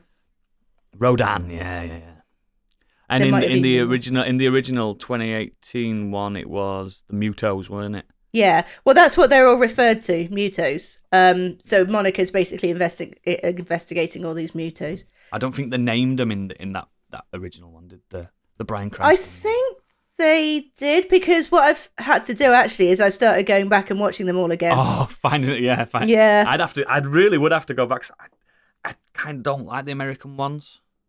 Never been a massive fan of them. I like them. They're not terrible films. I mean, Godzilla vs. Kong was pretty terrible. Kong Skull Island is the only one that I found enjoyable. Kong Skull Island's good. But I think, there's hope that this series might tie it all together, and you might go back with it with kind of new eyes and be like, that was things do that though, don't they? Things do that when you, yeah, of course. And I think somebody else watched it, didn't they, Stig? I watched it, yeah. Yeah, we watched it this week. At the moment, I am more invested in the past stuff. That's way more interesting than what's going on in the present. There was a moment but there's some good stuff in the present. There's a moment that shows a flashback to the San Francisco attack, which is actually really quite harrowing. It's like, oh fuck. He's really big, that Godzilla in that film, isn't he? Like massive. Yeah. Like I'm bigger not than skyscrapers. that bothered about the lack of Godzilla yet, because we're only 2 episodes in, and I don't think it's really going to be about Godzilla anyway. It's more about the company, No, it's isn't it? Monarch. company Yeah. and Monarch and what's going on there, and tying all that together. But yeah, it's enjoyable. Is it on Apple TV? Apple, yeah. I've got a free year. I'll start watching it tonight. I'm telling you right now, and this isn't a spoiler in any way, shape, or form. Her dad is not dead. Oh no, absolutely not. Absolutely, 100%. Is that you guessing? Yeah, 100%. Okay. It's a guarantee that he's not dead. No, he's Godzilla. Godzilla's the dad. Don't think it works like that. And he goes, "Hurrah!" And she's like, Dad, Yeah, that's his voice. I said, like I said, there's 2 episodes out, new episode every week. It's just enjoyable TV. It's nothing groundbreaking or amazing. Some of the CGI for some of it's a bit. It's got to be Off. cheaper than a film, See, hasn't it? I didn't find Yeah, that. I didn't but- find it too off-putting. I thought What, that bit what right at the about beginning. like Shin Godzilla's eyes? That wasn't. Oh, that was off-putting, fucking well it? distracting. I No, love it. Though. The clip of Godzilla you got and some of the other ones were fine. It was more that one right at the beginning looked just a bit off, but I think because it was just a massive. It clearly was just a CGI sound stage. Okay, I know that. Yeah, Build it okay. all that- yeah, that I'm was just it. really like- enjoying. I'm really enjoying Candy's Japanese Odyssey. I bet you've been listening to Steel Panther as well, Asian Hooker, haven't you, all fucking week? No, but I will now. Tokyo. I would Like- love though, and I don't know where to watch it. Other than Sailing the Seven Seas, I would love to go back and watch all the original series of Godzilla, the Japanese ones. There is a box set. You know of a them guy. out. I know, but I can't afford that. You know a guy that does a podcast. He hosts one. Me that has the box set. If you would like it, Oh, I would love to. Yes, we'll talk. you we'll will. talk. You will have to physically put DVDs into a machine. Are you capable of that without destroying my box set? DVD. I remember Yeah, those. exactly. I remember those. Dooved. But I have got them. It doesn't come with the Shin Godzillas. Don't come with them. Oh, there's another Shin Godzilla coming out, isn't there? Is it Godzilla Yes. -1? Is it? Yes. Yeah. Oh, It's gonna be mint. Godzilla season. Cannot wait. You also, in all this run, you have to go back and watch the cartoon with Godzuki. Godzuki's great. I thought you were going to say the Godzuki Matthew is in some of Broderick the one. Japanese Oh ones no, as you well. have to watch the Matthew Broderick one as well. You got to watch all of them. Fuck. That's not in my box set. I'm going deeper There you go. underground. You know, there's a series of films that I haven't watched. You could do a podcast series on. That's Oh, gonna be a Stig's long Godzilla in podcast. review. That'll last us for 5 I was years, going to say mate. that's a lot of Godzilla. And we're doing a breakdown of what happens in the story. So Godzilla turns up in Tokyo and destroys Tokyo. Next film. The city has been rebuilt. Godzilla has come back, and now Mothra is attacking Tokyo, and Godzilla's now a goodie. You need to remember that in these old films, he was always the goodie. Well, I mean, it's not really a baddie in the Mechagodzilla's new turned ones, up. is he? But Tokyo always suffered. He's Oh always, no! he's There just goes Tokyo. he's just a clumsy fucker. He is just a clumsy just- fucker. He's he's got no drunk. regard for humans. Just he doesn't even I notice remember us. when I watched the review and someone called him a drunk dragon. He's just an accurate, Just a NPC. pissed up dragon. He's an NPC, as it just goes barreling through things. Fucked. He's just fucked. Not his fault. I He can't just wants believe love. I There's can't a- believe they're getting another Kong versus Godzilla film out.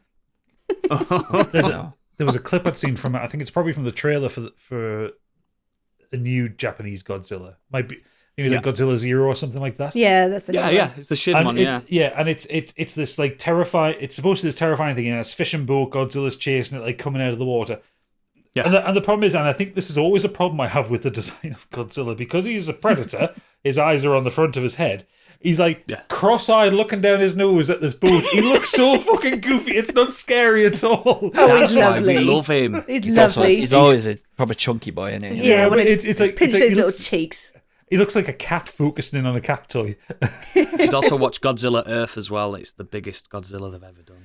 You should Size of a planet. should not watch Godzilla versus Kong. That was fucking No. shite. No, not very good. But yeah, any more on that, Stig? Because I think that's Candy's done. You're done, aren't you, I'm Candy? done. She's been down in Tokyo looking for some blow. Come on. What you got, Stig? Any more? Not really. I watched we have a ghost this week. And do we? Oh, the David Harbour one. Yeah, Candy, you watched that, didn't you? Yeah. Yeah, Amelia had already watched it with Kate, and we were looking for a film to watch. She was like, I really like this. Can we watch this again? I was like, well, I've not seen it. Fine, I'll watch it. I thought it was all right. It's a little bit too long for its premise, but it's actually, it wasn't what I expected. It's actually, fun, found isn't it? Quite funny in places. It's got a Yeah. quite decent twist, and it's quite heartfelt as well. Has a little bit to say on kind of internet fame and like, like just fans. Weird But internet Candy went over, didn't you? You fan told us culture about and it, didn't stuff. you? Yeah. Yeah. But yeah, that was all right. The other thing I've done this week as well is I started a book called The Haunted Forest Tour. Ugh. It's a book by James A. Moore and Jeff Strand from 2007. Yeah. I decided, I'd fallen off my reading. I was like, I want to get back into something. And I bought a big fantasy novel. I was like, I just can't be bothered with this right now. Like, do you know what I mean? I really want to So start you bought this the book. Mr. Men books. Yeah, no, it's like I want to start this big book that I've bought. I just wasn't in the mood. So I thought I'm just gonna go for something a little bit trashy. So I've gone for this like kind of horror fantasy monster Sometimes you book. need it. The Haunted Forest Tour is a book about a forest that just springs up in the middle of an American town one day. It literally just springs out of the ground. This huge and takes over this town, kills like nearly everyone in the town in the process. And during that, it develops all these like weird creatures and monsters within the forest. Sounds like Sunderland. And because Certainly Sunderland, yeah. and because America and yay capitalism, a company Yay. decides to Market it. somehow market it as like a Jurassic Park experience, and they build like a brilliant. theme park and this tram ride through the forest. And it always goes well, those things. And yeah, I haven't read all of it yet. I still haven't got to the kind of reveal of how they managed to do this and all that, but it's That's a good premise. it's got a bit of black comedy, it's got horror, it's very bloody, there's a big body count in there, there's a lot of description of how people die and get torn to bits by various monsters. As the description and type of monsters is brilliant. I'm gonna spoil one of them. So One it's monster, not like Lovecraft where it's indescribable. yes, not some of them are like they're just. But they used to write the creature was indescribable. Oh no, The the authors do describe them, but they're like kind of a lot of them I've never like kind of envisioned these for. One of them is just a big decapitated head. Like, nice. It's a I'm pretty huge sure head. there's a what's a yokai, a Japanese ghost. It's just a big head, isn't it? Yeah, there is. Yeah, it's in what's his face's ones. It's in Ghostwire. Yeah, Ghostwire. It's just a head. Yeah, but it's really easy to read. A bit juvenile. But sometimes you need that palate cleanser, don't you? Yeah, that's kind of what I've bought it for. Kate's read it and said like, yeah, it is what it is. It's nothing like. It's Goosebumps for adults. Yeah, it's just kind of fun, silly reading. I'm right into it. I'm into it. And it's easy reading. It's enjoyable. I think it's only like 300 and some pages long as well. So Pamphlet. yeah. So I still think you should get on the two Garth Marenghi books. They're very good. Yeah, but I'm I thinking need about getting on to. them. Very Watch. shite crap horror. I kind of need to watch him first and You do. get an You understanding. should of watch what it Dark is. Place anyway. I know. I keep That saying I should need be on to a do it. must-watch list. But yeah, I've already kind of lined up a few of the books. I do like my fantasy and high fantasy books, but I just felt like I needed It's nice. It's nice sometimes. something a little bit different. And it was on TikTok. Someone recommended it, and I was like, you know what, that sounds ridiculous. That's So- why I read a comic book in between a novel. I always do that. I assume you've got the new Patrick Rothfuss on your to read list. Not really. From what I heard, they don't really add anything. Oh. That there's 2 novellas that he's brought out in that world. Punk said he read the first one, so it doesn't really add anything, and I waste don't your see the time. point in reading the novellas for. It's 10 years since the actual second book came out. Like, just hurry up and do the 10 years. do the actual story, George R. R. please. Martin. Yeah. So I've got other books that I'm more interested in reading. Yeah, enough. if you just want something that's really silly, Yeah. the Haunted Forest tour. I've just bought It's it. good. I like the premise. It's good. I'm going to add it to my list. It was Excellent, only a excellent, couple of quid excellent. as well. I think it was like £2.40. Yeah, sound. We've all done, haven't we? We've all done. Yep, we're all Yeah. done. Right, crack on with our feedback because we've got a review of something that I should have reviewed. Yes. But before we get to that, King Hagrid has said, started the chilling adventures of Sabrina. Poor you. I think the slow What's bits that? in it's the Netflix dark version of Sabrina the Teenage Witch. Oh, that one that's linked to fucking Riverdale. Jughead. Riverdale. Yeah, Jughead. That's what it's called, isn't it? Yes. Archie. Yeah, I think the slow bits in between the exciting bits are too slow, and I'm not convinced I'm going to finish it. I wouldn't recommend it. It goes downhill very, very quickly. It got panned, didn't it? That big style. Oh, yeah. I also started Garth Marenghi's Incarcerat. Thanks to Gadget for letting me know about it. You're welcome. And I agree about what he said on the pod a week or two back. It is very Most good. people do agree with Gadget. That's the thing. I'm on the last book of Incarcerat. I actually bought it on Audible and started listening to it on there instead of reading the actual physical book. Is it an anthology then? Yeah, but both books are anthologies.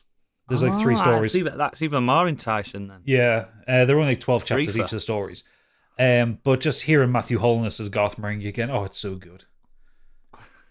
I love it. There's like a funness back to 2003 with that, but he's so funny as well. Oh, when life was better. Speaking of times after life was better, Supernatty Cat has written in. Waited until How 7:53. was she written in? I assume it's by vomiting over Twitter. I was going to say TikTok for a second. It will be TikTok next. Don't give her ideas. MySpace. Waited until 7:53 to write my thing because I'm a twat. That's verbatim what she wrote. This week I started watching Bodies on Netflix. It's a sci-fi spread over 3 timelines that involves a dead naked bloke with a medium-sized penis, which you do see if that's your thing, who is Right. found in an alley Send me a link. and some coppers in those timelines have to try and work out what the devil is going on and why it's all connected. Sorry, it's 4 timelines, not 3, for fuck's sake. You can delete things as you think of them. Does she just write as she thinks? She does, yeah. I think she does, yeah. Or she's speaking to it, like, through the microphone. just Dictating. carrying it, yeah. Anyway, it's intriguing, Note 1. but I'm very aware I'm watching a program a lot of the time because the acting in parts is a bit, well, janky. It's still worth a watch. We have 3 episodes to go, and I'm still watching it, so that says something. I've also watched the new Scott Pilgrim anime on Netflix, and my god, is it beautiful. It's super cute, comfy, and different to the film, so it keeps my interest. The original actors from the movie do the voiceovers, and you can tell the love that's gone into making it. 10 out of 10 for it. I was giggling the whole way through. This It's good. I just haven't got to it. week, Stu Articus has started eating prunes and peaches. Then he didn't poop for 3 days. And then he did poop. Yay. I'm What are you glad for calling him? Stu Articus. That's not his real name. It's Is it? official title. No. That's his Official official Modern Escapism His real name. Doesn't matter. Baby cat.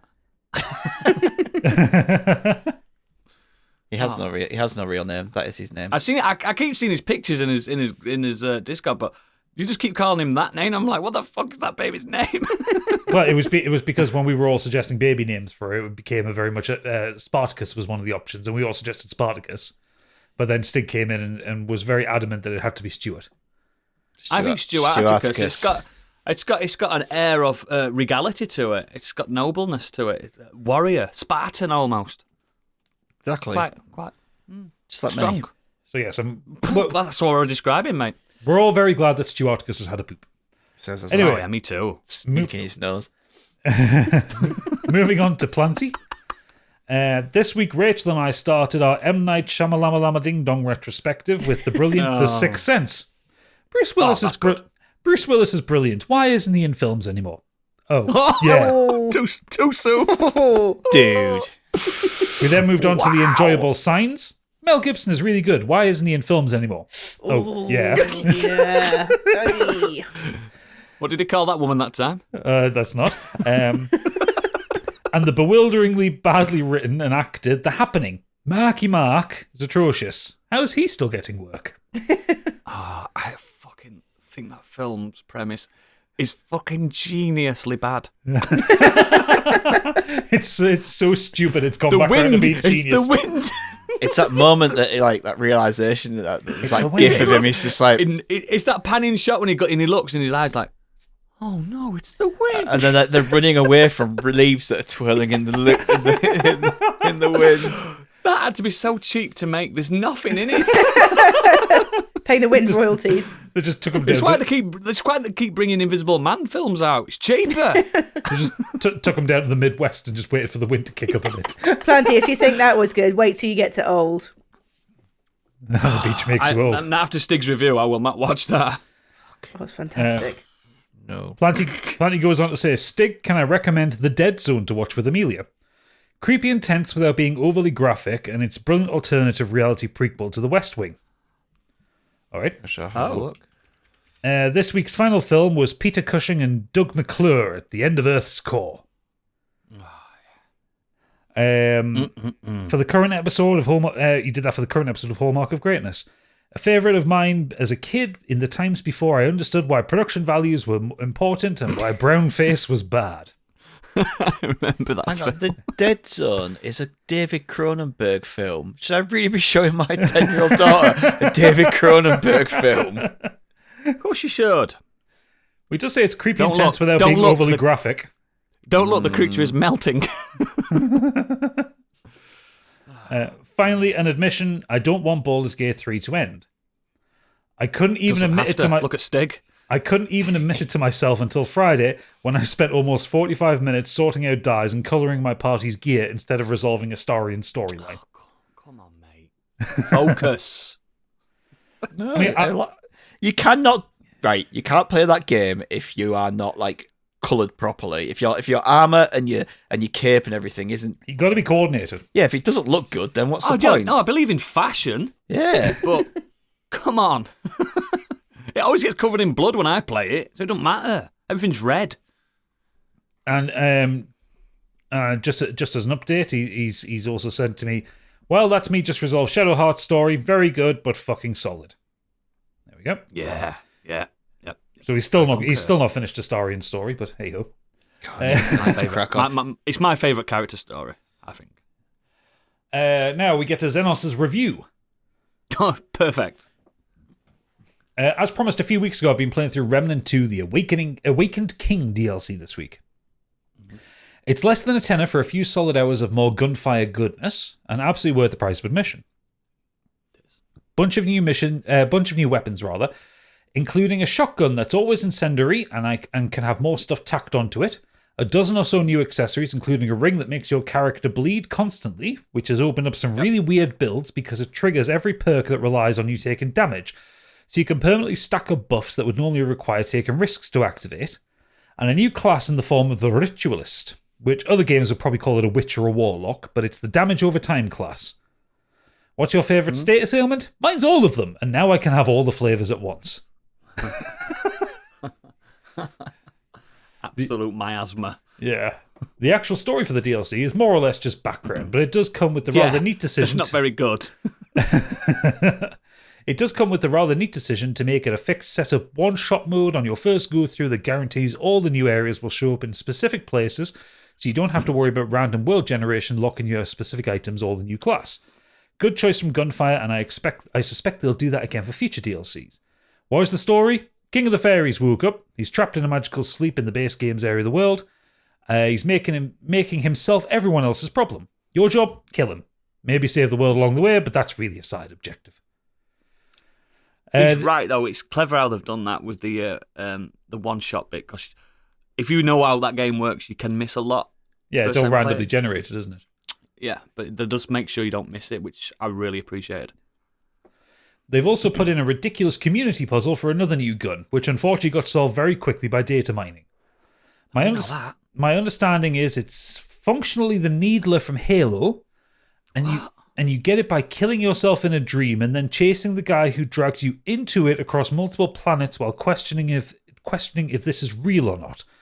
You know, business as usual. I'm going to fucking play this game. This sounds wild. It's such a good game, mate. And I didn't know that was in. Highly recommend picking up the DLC if you like Remnant's base game, but if you're looking at starting out fresh at this point, you can safely hold off until you've cleared the main campaign at least once without feeling like you're missing anything. It's so good. It's shooting up to in my Gotti pick, I think. Really? I really fucking love it so much. It's one of the best gunplays I've had in ages. It's Dark Souls with Resident Evil 4 combat. No, don't do that to me. Don't do that. I'm busy, man. I'm playing fucking The Pinocchio original Resident game. Evil 4 as well. I didn't get on with the original. That's why I haven't picked it up yet. It's fast. Last up, we have Angry Kurt. He's been a busy boy this week as well. This week, I carried on with my David Fincher films by watching The Curious Case of Benjamin Button and Mank. Mank I thought was boring. It just didn't have the core. I didn't think the core story it was telling was interesting enough to warrant a film, and apparently it's not accurate anyway, according to Oodles. It was written by Fincher's father, and it really does just feel like something Fincher wanted to do to honour his father. He changed the actual facts quite a bit in that. Quite a bit. Do you know, for like dramatization? Yes. Kind of thing. Yeah. Benjamin Button was much better. Not top tier, but I'd still give it 4 stars. Told a great story about the journey through a man's life. I do wish they played more into the whole reverse agent thing more than they did, as it only really had a big influence at the start and the end. Now I just have Alien 3, Panic Room, and Zodiac left to watch. So you haven't watched Zodiac? Zodiac's very good. You are in for a fucking treat. Panic Room's alright, but it's a victim of the time it was made. Like, it doesn't feel good to watch now, but it's alright. Now you just ring somebody up on your mobile phone. Yeah. Alien 3 is a tough one because there is such a good film in there, but the studio interfered with it so much it nearly made David Fincher quit being a director. And it was his first film. Bastardized, isn't it? Yeah. Absolutely destroyed. The script that got released that you can buy is phenomenal. We reviewed that script, didn't we, years ago? We did, yeah. Like if it's a phenomenal book to read. The whole screenplay is available, and it's so much better. So much better. I think Kurt, when you watch Alien 3, and it depends on your view of the previous 2 Alien films, if you've seen them. I think you'll probably mark it as Fincher's worst film, but it's kind of not his fault. It was 20th Century Fox really fucked him over with it, which is sad. Definitely not his fault. It is his worst film, but it's not his fault. It's not his worst film for me. What's his worst for you? Benjamin Button, but that's... Really? You've got no heart. He's cute. He's a cute old man. What's that got? Wow, he's a cute old man. Like, the rest of it's just a boring love story. Like Kurt said, worth it. Start of the film is like the age thing. End of the film is the age thing. In between that, it's just a love story. It's like, okay, whatever. Like... See what I mean? He hates love. He's got no heart. Like, Alien 3 is better than The Killer, Panic Room, and Benjamin Button. All right, there you go. I haven't seen The Killer yet. Ghost pepper takes from Stig there.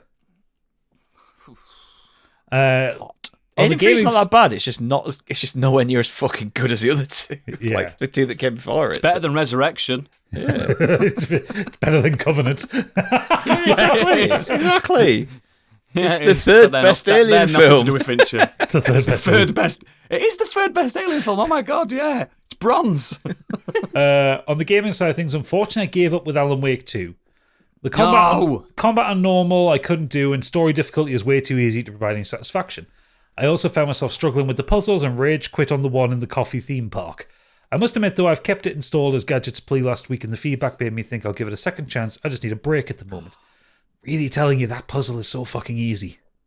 Yeah, it really is. So I started Super Mario RPG on Friday, and I'm really quite surprised with how much I'm enjoying it. It's a pretty chill game to play, and perfect right now as I found myself having to think about the combat more than I've ever done in, say, a Pokemon game. Who knows, by the end I may be asking Oodles for some more JRPGs with slightly deeper combat. Having said that, I didn't like the turn-based battle in Yakuza Like a Dragon, but I think that was just more due to having to grind them. I've got the perfect game for you, mate. But come to me when you're ready. I'm going to tell him Chrono Trigger. Dragon Quest 11. It's all right, that. So good. And that's the feedback for this week. Perfect. Thank you, everybody. Thanks, Xanos, for reviewing something that I was bringing. You've made my life easier. Again, links to all our extracurricular activities are in the show notes and at modernescapism.co.uk. Have we got anything to plug on the Patreon bit? We're going to have a Patreon poll. Is that already up? Will they know about all that? I don't know how time works. Stig, you run the Patreon. What are we doing? It's already done because I just did it. Yeah. We just need to record the damn thing. We haven't recorded it. We haven't recorded it right. at this moment of recording. But they'll get it. We'll get it sometime in the next week. And Kenny Potter's already out. Should really start listening to the next book of that. I'll have to start starting it this week. Luckily, I just don't know where I am in the timeline. Luckily, of my life. I only have to listen to half of the book. Yeah. Ah, really? Oh yeah, because it's two-parter. Split into 2 films, isn't it? Yeah. Yeah, there's great stuff to become a patron, and again, from as little as £1 sometimes. Some tiers, one of the tiers, isn't it? £1, something like that. £1 to support the podcast, and you get to join in on the votes. Yeah, but if you want the But you don't content, get to listen you want to the it. you don't get to listen to it. If you want the fucking content, you got to pay, baby. You got to pay, and there's years worth of content now as well. The catalogue on the Patreon stuff now. When I look at it, I'm thinking, fuck me, that was such a good episode, but I can't reference it to people that haven't paid. You know what I mean? Some really good moments. I think I looked the other day. I think there's we've done 300 Patreon episodes. I have. Fuck me. Well, if you include the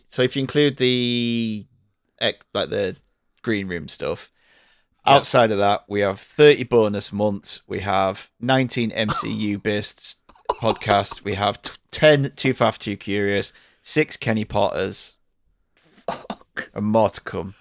And the odd game reviews and stuff like that, because we did the Last of Us one, didn't we? Not Last of Us, did we? Yes, Nah, we did a couple of that's, podcasts, but they go out on the normal feed. Spoiler casts, Do they? early access, yeah. Oh, God, we've got so much content. Please support us. And again, if you're not a patron, this show's nearly over, but it's her time to shine. It's now time for Candyland.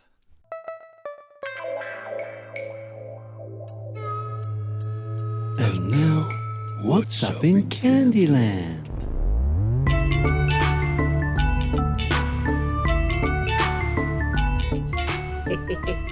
I Uh-oh. thought of something. I've had a revelation today.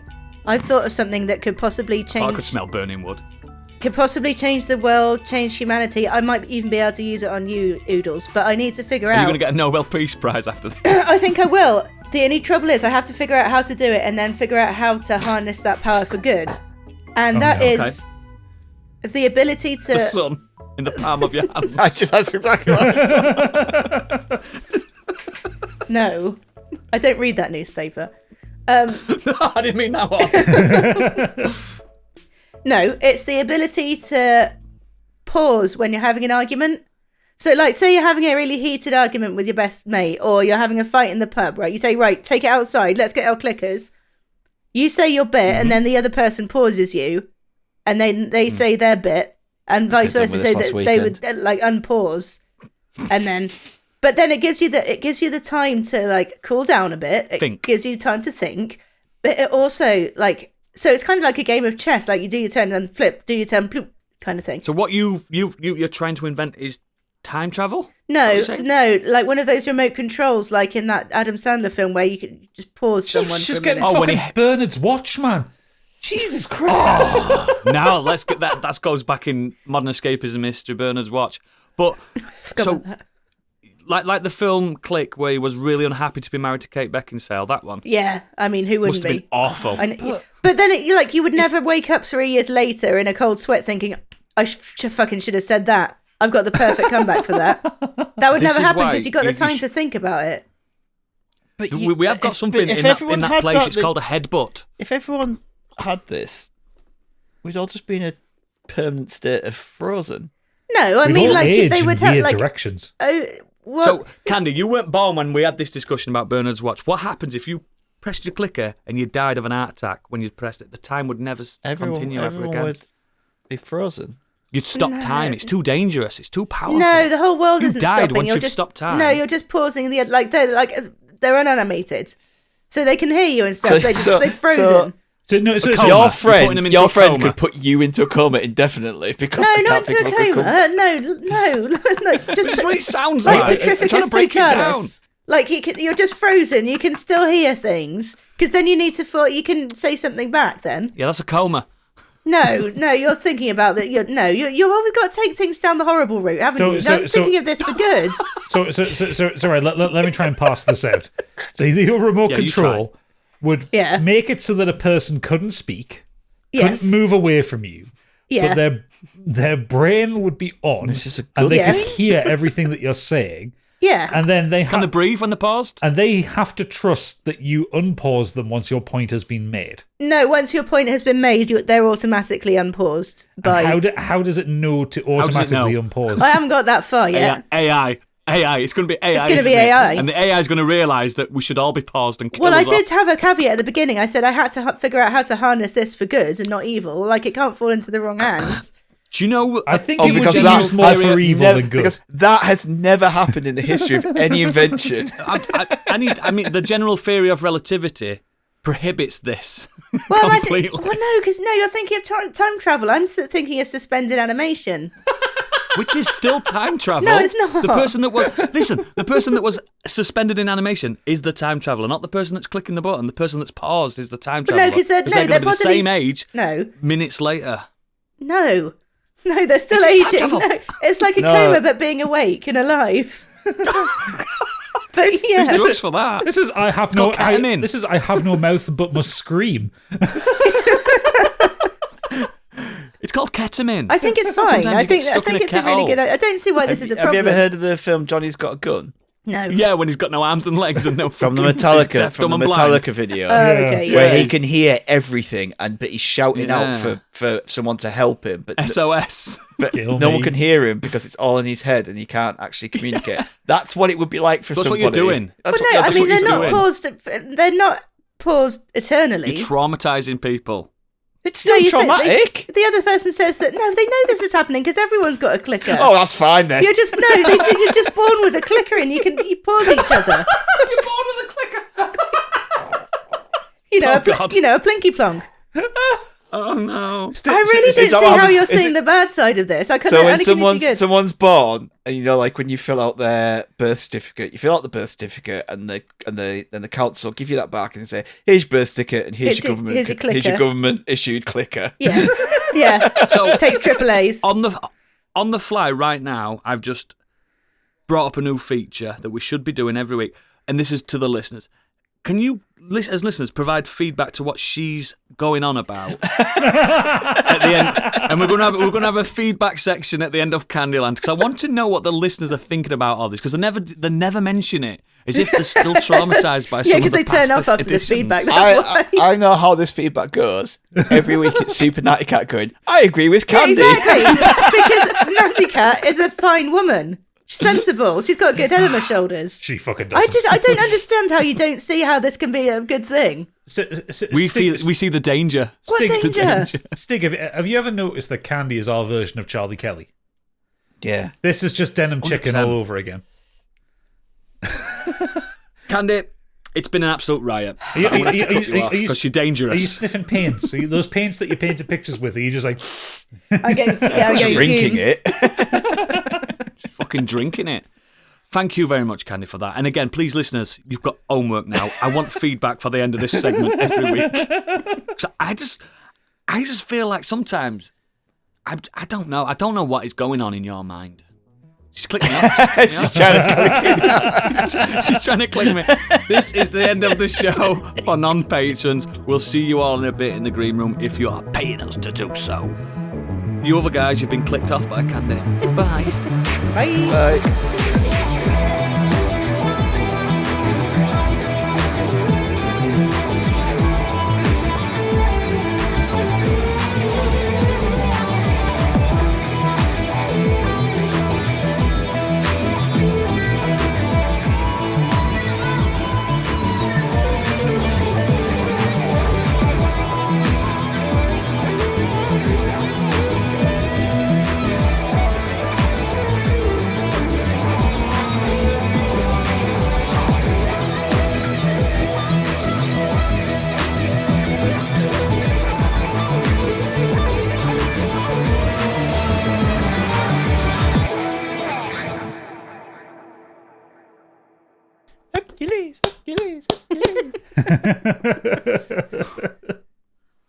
I bet I haven't seen that film in 20 years, but I still know exactly what it's from. That kid. Fuck me. He's laughing in that film. A little fat kid. laughing and choking? The only one that isn't played by Eddie Murphy. He's so funny. I'm sure they He's probably probably did not it. alive anymore. Sure, they probably did a makeup test to see if he could play the kid. That kid's probably